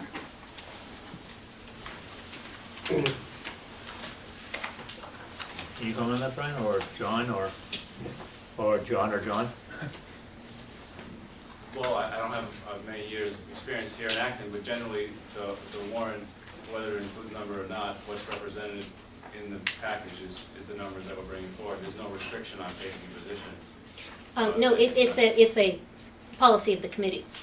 Oh, I'm not familiar with Yeah. that policy. No, but are there generally numbers for this type of article? Budget numbers. Give it a I mean, this is summary. at a wide open, I've always seen the summary. okay. This is just at a wide open, spend the money, and then the summary says, They have to go What by the what the expectations summary is, are. yeah. Okay. They can't exceed. Could they add that to the warrant? The other sewer articles So all the- had numbers. yeah, that's, Good, John. The warrant article is what we publish to send every household a few weeks before town meeting. The motion is the action that town meeting takes that day, and the motion has the final numbers. So in some cases, that information is presented as a summary like it is here. In other cases, it isn't. so are you saying that numbers will be in the formal motion? Yeah. There's no numbers in the fire The station. 15.2 million? It's in the summary. Exactly. Yeah, but it has to, it's how it's, from what I understand, it's when the motion is read at town meeting, that's, Just has the the town will money, appropriate. it will appropriate, and it gives the numbers, that's what we actually voted on. Mhm. The motion should have whatever the number, Right, and that's what you're voting. correct. Wish we had Steve here. Wish we had Steve here. He knows. Okay, with that said, There's a motion on the table, Mr. and the Chairman. motion's been moved and seconded. All those in favor? Aye. Opposed? Nay. You're the swing vote. Dave voted. What is it? What's the vote? It's 4 to 3. 4 to 3. 4 to 3. Second. So it carries. Motion carries. What motion carried? To approve. To recommend. Recommend. There are Okay. 8 voting members here, aren't there? Yes. He abstained. I abstain. You abstained. Okay. Okay, so let's go back to the beginning of the warrant article. I mean, the warrant, not the article. Is it a good time to release the people who are here just for this one article? They can leave it anytime. Do you want to open up? So we're going to take up the rest of the warrants. So if anybody wants, it's just wanted to come to the sewers, they're welcome to stay for the rest of the warrant. Did you say that you will talk about sewers again? We're not talking about sewers, that's put to No bed. more sewers talk? Only if it comes up in meeting reports. Committee reports are coming back from the ones. Right, so, See, this has numbers. yeah. This, that has to be, by the way, it was, has to be. I know, I must be at the Yeah, I know you're saying. You'll see the next one is not. sketchy. And No, I that's think what that's it is. sketchy too. All right, so, do we want any discussion on the schools? I believe we've discussed the schools quite a bit. I'd be happy to entertain any questions, Yeah, but I I don't would, think we need to go through the. I would, Well, Mr. Chairman, I move that we recommend Article 1 with regard to the new twin school. Second the motion. Discussion, Christie? oh, I was going to say, I'm happy to hear any debate. I have decided for myself. But I'm happy to share my logic also if anyone would like to hear it. I'm ready to vote, if Floor's anybody else yours. is. Ready to vote? Right, all those in favor? Aye. Opposed? Abstained? It's unanimous. Unanimous. Didn't need any debate. Okay. So, discussion on the North Acton Fire Station design and construction. May I? Yes, you may. John, I'm sorry, Mr. Mangiarotti. By Two Johns. moving this, the ladder truck to the North Acton station, would that put the South Acton people in the danger that we're moving the North Acton people out of? There's discussion about having the 2.5 mile radius being important. And since we're taking the ladder truck and moving really far away from the South Acton people, what's the logic? Are we not just shifting concern? Mr. Mard, I mean, if you want to answer, I know, John Generally, wants. the fire truck will be in service, and the chief determined that that's the optimal location to put it, based on the safety needs of the community. There are a lot of high buildings in the northern portion of town, where there aren't as many in the southern portion of town. So it is his determination that it would be better positioned in the northern portion of town. So it's not that this leads to we need a new ladder truck soon, it's. There's one multi-story, that would qualify as a multi-story building in South Acton, that's Exchange Hall. That's the only one. What about Powder Mill? Powder Mill will be, I think, was it four stories? That hasn't been, that is multiple stories, yes it is, but that's not built yet. Okay. Mr. Mard. I asked the chief that exact question, and the chief told me that, in evaluating things according to the safety, as town manager said, there are more buildings, the taller buildings in South Acton have sprinklers. Some of the buildings in North Acton that are tall don't have sprinklers. So in his judgment, it's more advantageous safety-wise to have the ladder truck in North Acton, because there are more taller buildings without sprinklers. That's What's a what he told tall me. building? 2 stories or more? I think he's counting 3 stories as tall. No, it's not, I think it's either 3 or 4. Well, Hey, look at Exchange Hall, that's. no, I'm not making any claim on any particular building. I'm just saying that the chief told me that there are more taller buildings without sprinklers in North Acton. I know there's also the ones that are right next to the train station that are the condos, that are 3 from the bottom, right there, but, and the old church that's the condos that we decided The to condos give them next to money. the train station may have sprinklers. The chief knows. They were built within the last 10 years, even earlier than that, so I would assume that they would with the new standards. All right. Mr. Cole? May I ask a question of the town manager? Yes. Mr. Mingiorati, it is our expectation that the fire station is going to be built with a construction manager at risk model with a guaranteed not to exceed number of approximately $9.1 million. Is that correct? No, we're not using construction manager risk. We're using design, bid, build. Did that change? No, that's how it's been all along. It has been, to be all along? Yeah. Okay. So I was wrong on that then. Does that explain the range in estimates of the $60 to $75 per taxpayer, per average single-family tax bill per year? Is that based? What is the reason for the range? Because if I plug in $9.1 million as the bonding amount, which I believe is what is being called out in the ballot question, that comes out to $62 a year, which is the low at 3%, which, as has been mentioned tonight, is a conservative interest rate number. So why are you saying 60 to 75 if it looks like it's going to come in at 62 and be fixed by the 9.1 million that you're charging? Are you being overly cautious, or are there any reasons for Generally, that? yeah, for projecting the tax rate impact, I think we can tighten that range if the finance committee recommends us to do that, but I think it's better to make sure that we're within a range. I think there are favorable interest rates we can get that would bring it even lower. Agreed. But we need to give a number that we think is reasonably what the taxpayer impact would be given what we know today.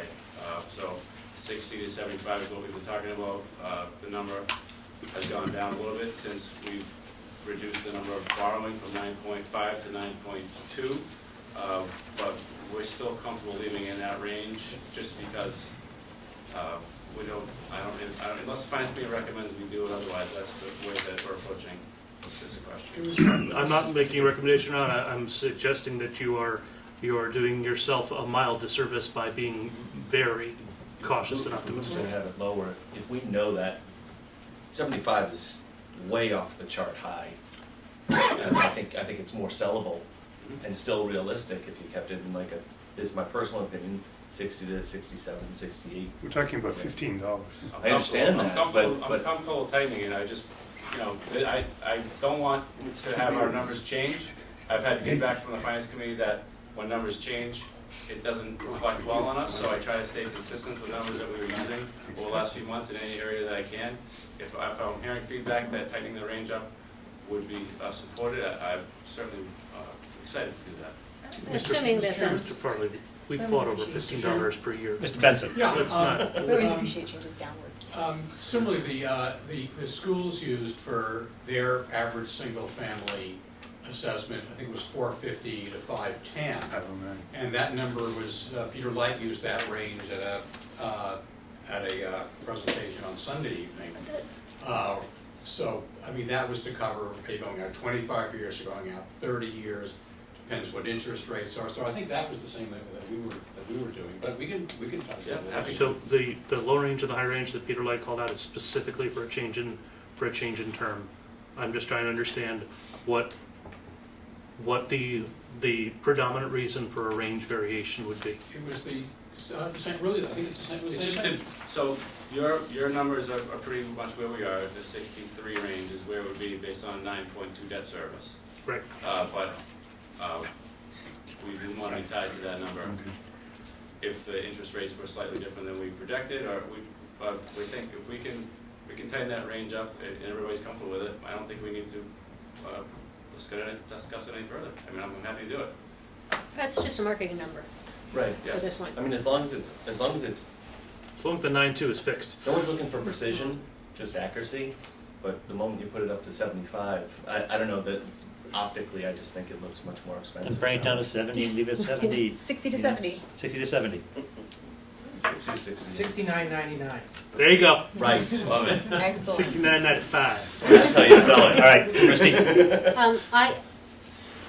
In my finance committee hat, I think we're looking at a whole lot of tax increase here. And while you know my feelings about the sewer, the timing for the sewer makes sense relative to the school building. Why does this need to happen right now? And I'm sorry, I want to hear the opinions of the other committee members. I have one. Go ahead. You go ahead. I'm not sure I can go whenever I want. So, this has come up over and over and over. I think the last meeting, Jason, at the tri-board meeting, you had this question, why just not have the ambulance up there and not have the full station there? My answer to that would be, I can give you an example. This was actually my neighbor on Marshall Path. She had her, when she started her grill, the grill caught on fire. And the EMS and the fire engine was down the street attending to a medical emergency. So it was easy for them to come up there and handle the situation. So if we all know that fire kind of doubles every 30 seconds. And if at all they could not have been there, the whole house would have burnt down. That's one thing. And the other thing is the response times. We have waited on this for years and years, and the North Acton residents are not getting the same service as the rest of the town, and that includes me. I'm a North Acton resident, and that includes me, and I am in that, whatever, the red zone. So if I had a heart attack today, the ambulance would not get there for 12 minutes, and we all know that's pretty too late. So it is the same kind of services that the rest of the town has. We would like to have that in North Acton too. That doesn't answer why now.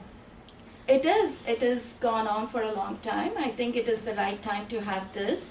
And the other thing is, for that question, Christy, probably because we are at the lowest interest rates at this point. And whether we do it this year or the next year, it is the same thing. So we might as well make use of the low interest rates at this point. Mike? Yeah, it's clearly there's a need for North Acton fire station, especially for medical emergencies.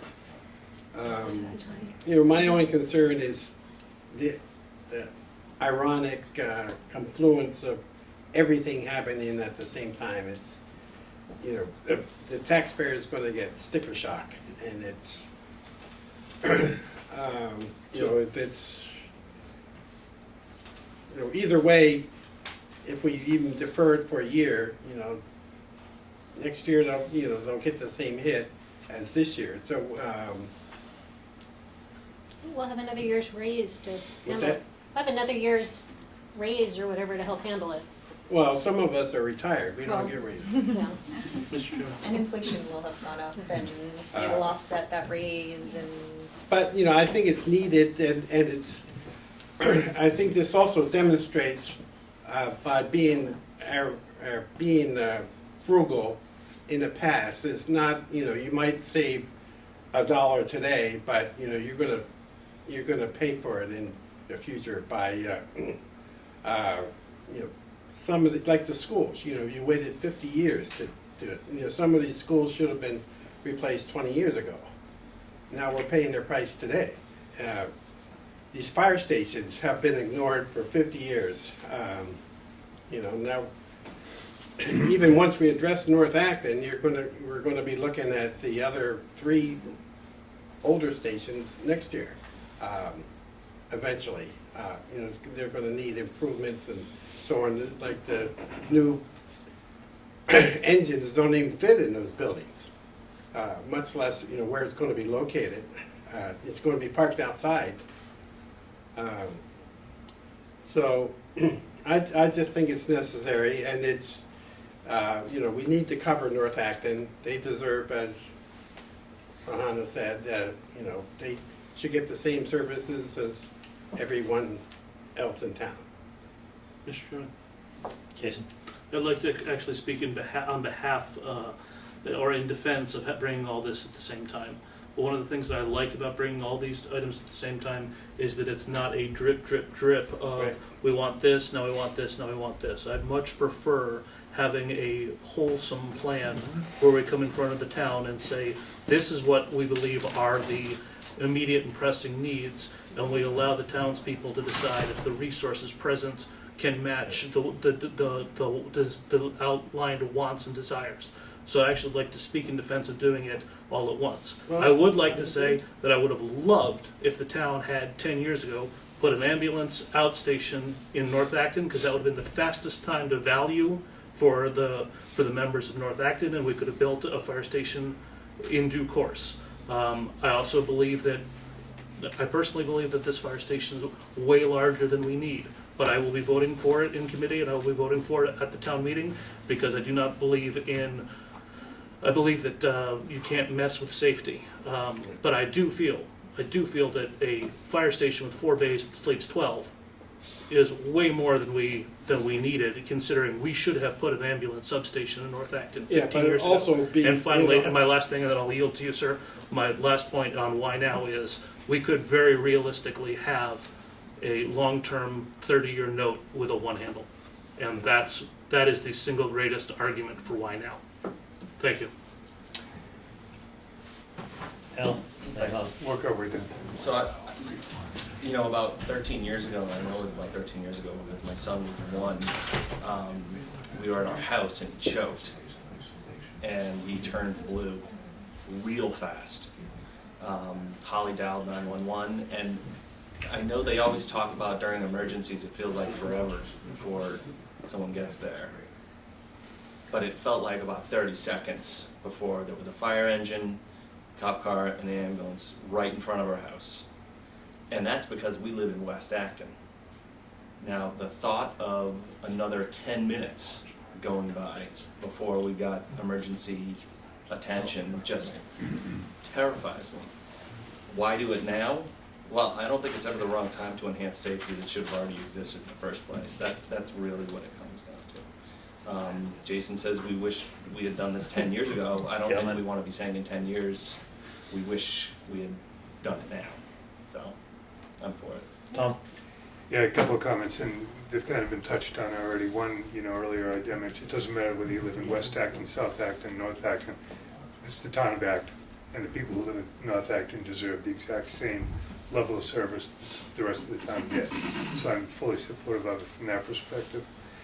As far as waiting, I don't think it matters. If we're bonding these 3 projects over 30 years, we're not, all we're doing is saving 1 year, or kicking the can down the road 1 year if we wait a year to do it. And the probability of getting it approved on the heels of these other 2 goes down significantly. So, as Mike has said, as Jason has said, I also think the time to do it is now. Christine? Yeah, I agree. I think that it's been so long since we touched our staff in fire and EMS, egregiously long, and so long since we addressed the building concerns and the lack of coverage up in North Acton. I think that we've gotten, I think why now is because we should have done it so long ago that we've kicked it as far as we can, and we need to just do it, bond everything at once, and just put this to rest. Dave?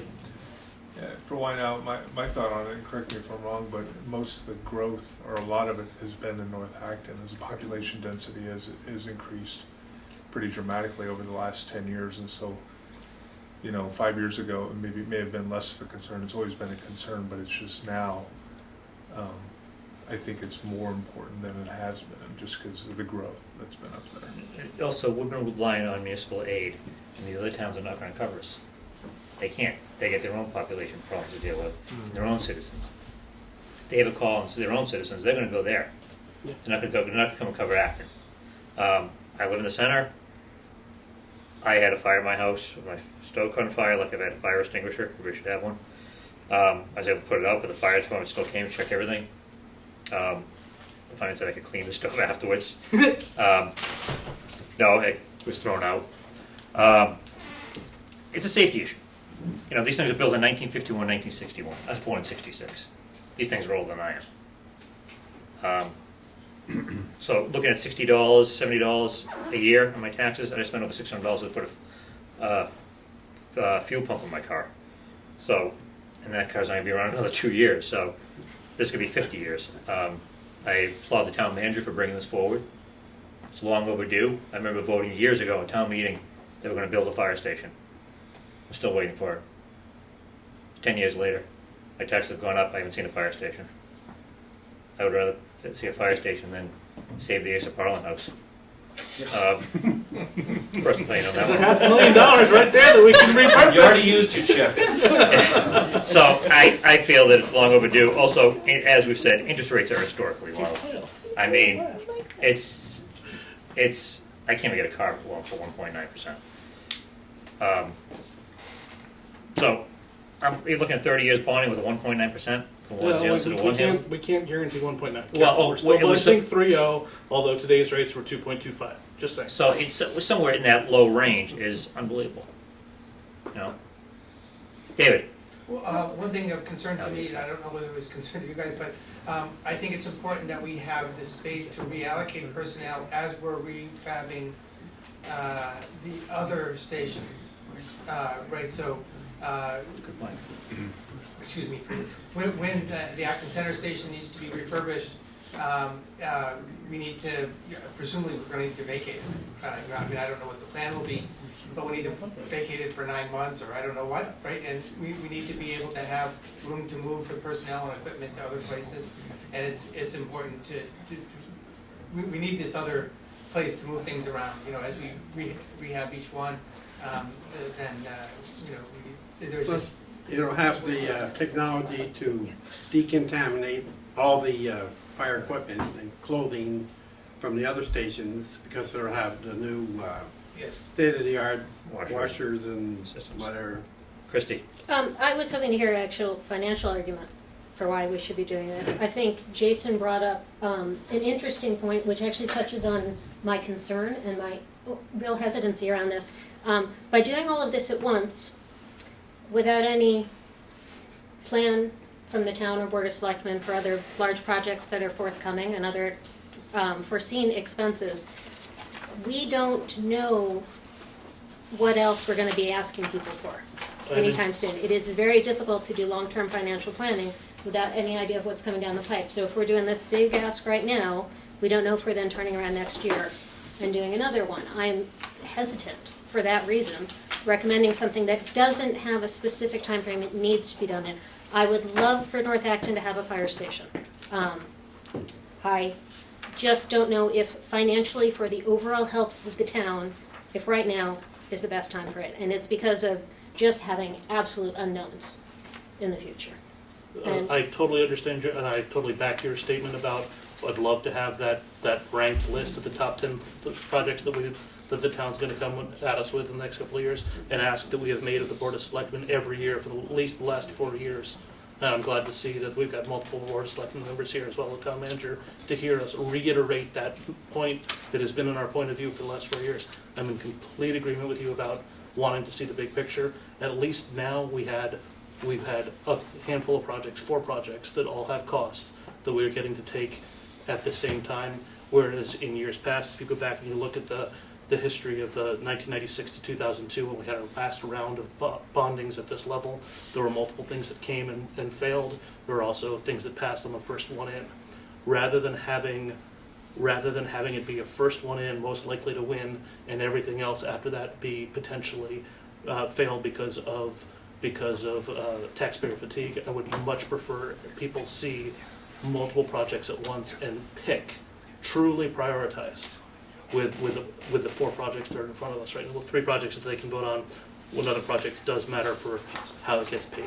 So I fully echo your sentiment. I'd love to see that list of what the town's going to bring in the next couple of years. I'm partially concerned with Tom's logic of, well, the parents are getting something and now the people are getting something. And in my mind, it's really, we town people relative to the schools have failed to pay money for some things we needed to do over time. And now we've got a chance to actually pay less money and get more out of it. So that's good.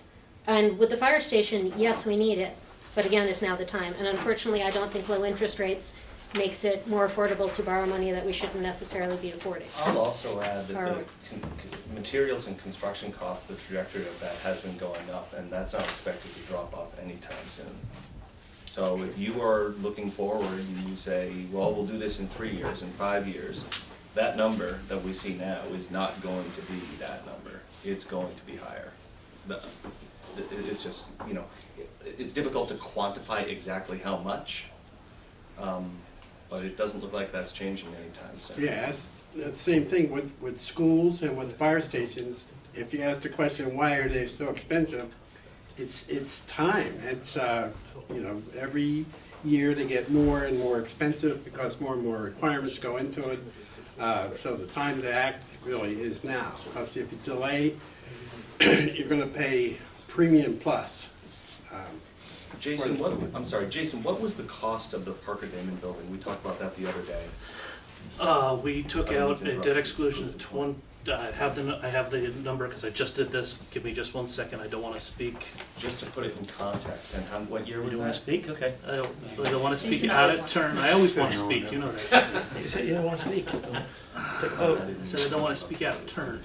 Give me 1 second. Oh, I've got we're it. gonna take a right vote. Along those lines, Al, however,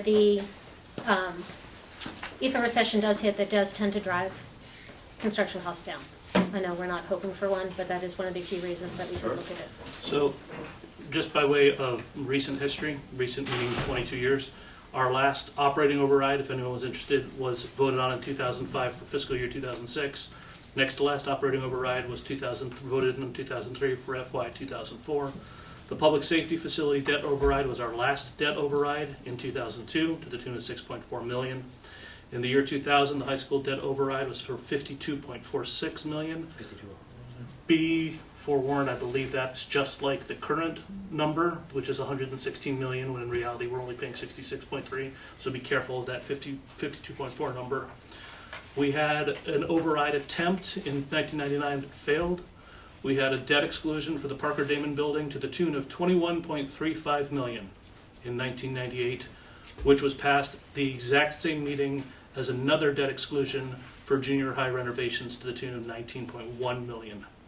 In 97, we had a debt exclusion for a relatively small amount of money, $665,000 for repairs. We also took out $1.3 million in debt exclusion for Morrison Farm. Going back to 96, just for completion's sake, We did a debt exclusion for NARA to the tune of 1.6 million. We did a debt exclusion for the library to the tune of 6.31 million. Is the 21 million the whole amount, or is that also not the whole amount? It's because also it was not the whole MSBA? amount because it was MSBA funded. Do we know the I'd love percentage another that was $21 million. MSBA? I'd love to be able to find another $21 million twin school. Wouldn't that be grand? Exactly, and that was 20 years ago. 21 years ago. 21 years ago. All right, so I think we've beat the horse on this one.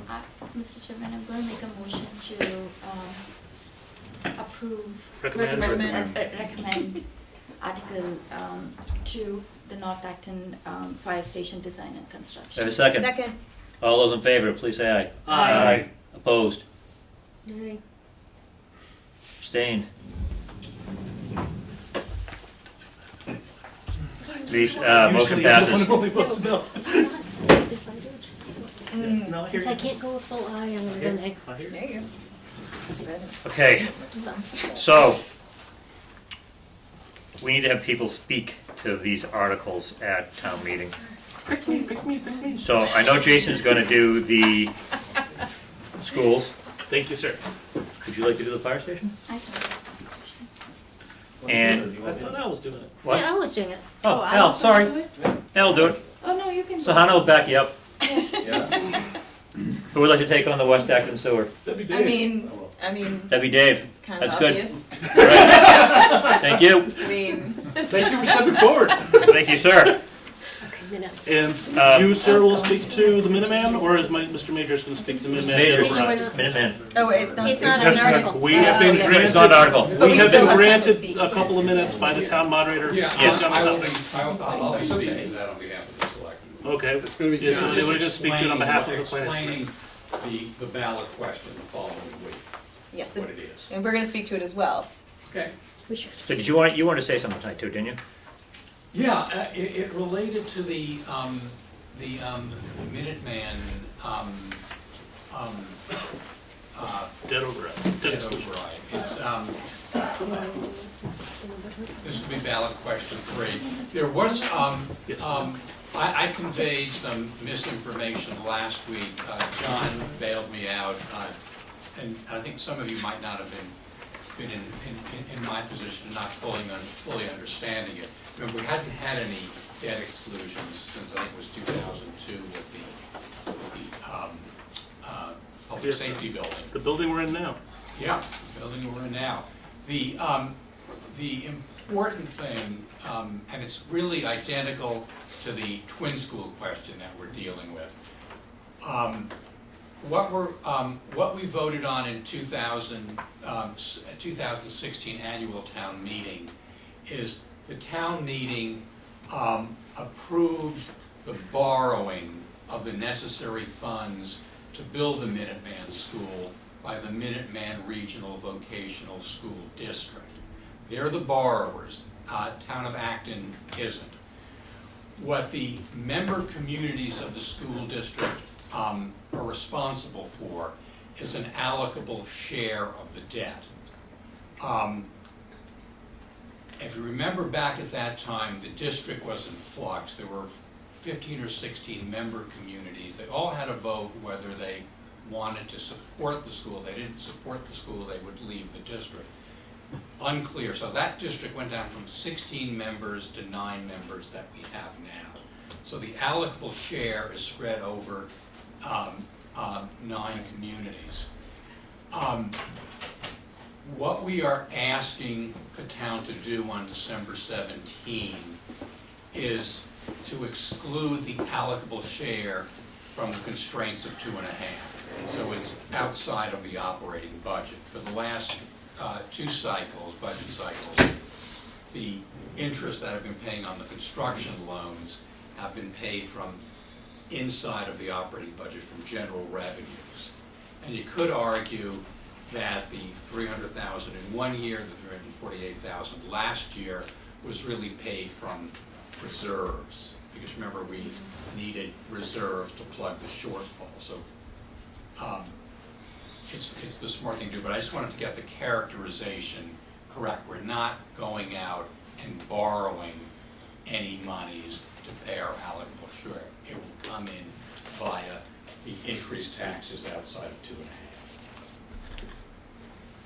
Is that still a debt exclusion? Yes. Yeah, because you're outside of 2.5, because There doesn't have to be specific, it doesn't have to be a town debt.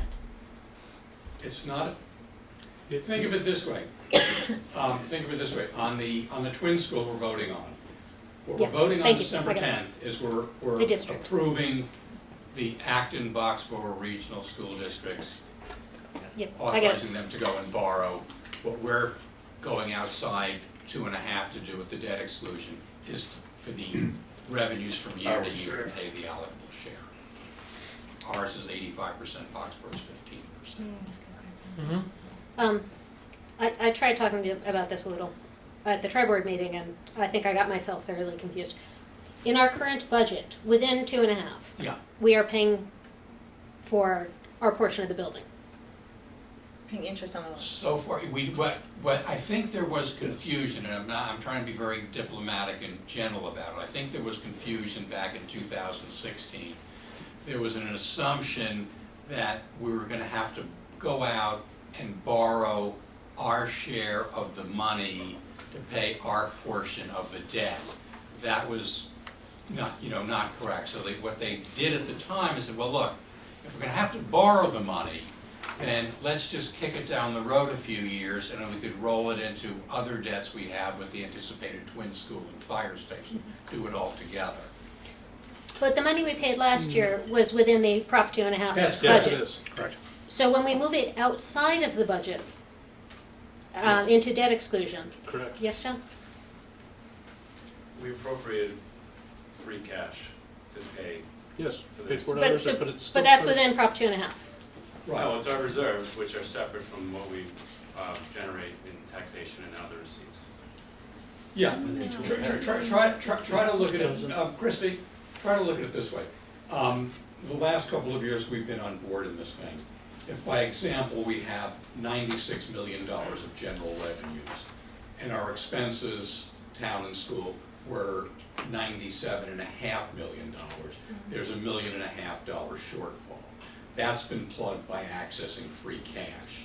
So you can make the case that the allocable share of the debt that we had to come up with was coming from free cash. So rather than seeing the operating budget, for lack of a better phrase regarding this, decrease by 300,000, if we just went ahead and said, okay, next year's budget is the same as last year's, which I'm not saying we're gonna do this.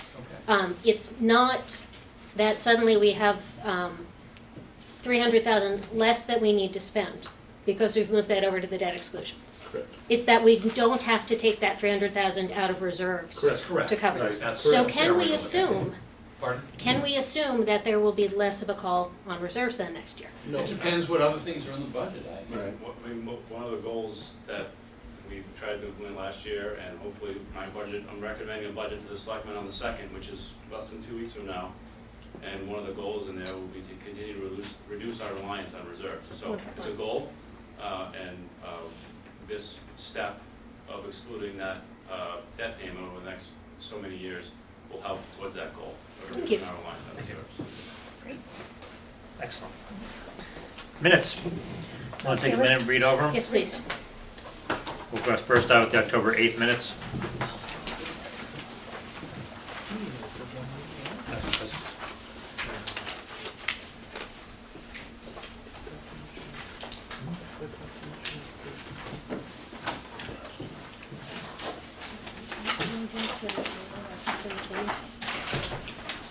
Sarah, I'm sorry to hear about this. Oh, right. We're doing this because ActonTV.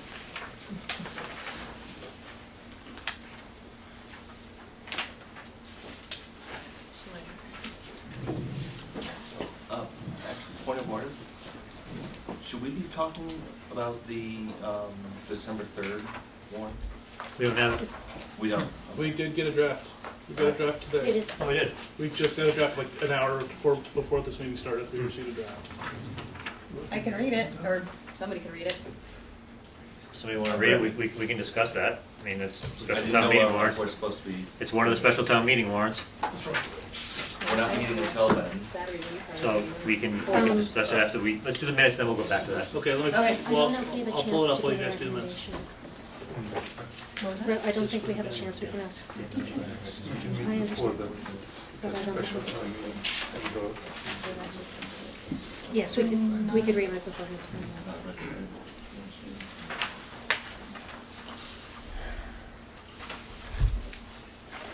Given that, can we just do it then? We can do before given the late time, fine with me. Quarter 10. I mean, I Mr. assume it's Mangiarotti, if we have a recommendation for the December 3rd special town meeting, would it have a chance to get into the warrant? No. Unfortunately, we had to post it before 7 o'clock because. We're just exactly 14 checking. days from now. So there's no need to rush. So there's no need to rush it, we can do it before, we all have time to review it, and then we can do that. And it's probably a good idea to have it officially on our agenda with the pre-town meeting. Yes. We're Yes. discussing it. And I don't see it. So we'll have to, that's a December 3rd, correct? Yes. So that has to go out to, Move to approve the Hold on meeting a minutes second. of October 8th. Second. all those in favor? Aye. Opposed? I abstain. Abstain. Has to go by next Thursday. You have 3 abstains. Move to approve the meeting minutes of October 22nd. Second. All those in favor? Aye. Opposed? Abstained? Me? Nay. 2 abstentions? Should be 3. Can though. Great. if You don't want need to abstain. You don't need to? No. No, you don't, actually, technically, you don't have to abstain now. But I choose to. Yes, even though you weren't there. Current interpretation of Robert's rules. Really? Yes. So you can vote even If it's that you weren't there to. with if you weren't there? Yeah. Yeah, no. You can perjure yourself. Yeah. Okay. Whether or not you have to abstain. Robert's rules says you don't. Committee reports, do we have any this evening? No. No. Quick one, just thank everyone that came to the Minuteman Open House. It was a good turnout. 218 8th graders showed up, even though the freshman class only has space for 200 people, so there'll probably be a waiting list, assuming everyone It's a good problem to have. Yeah, or applies. Mr. Chairman, Mr. Wellenhoff, I make a motion, we skip the remaining updates and adjourn. Second. all those in favor? Aye. We're adjourned.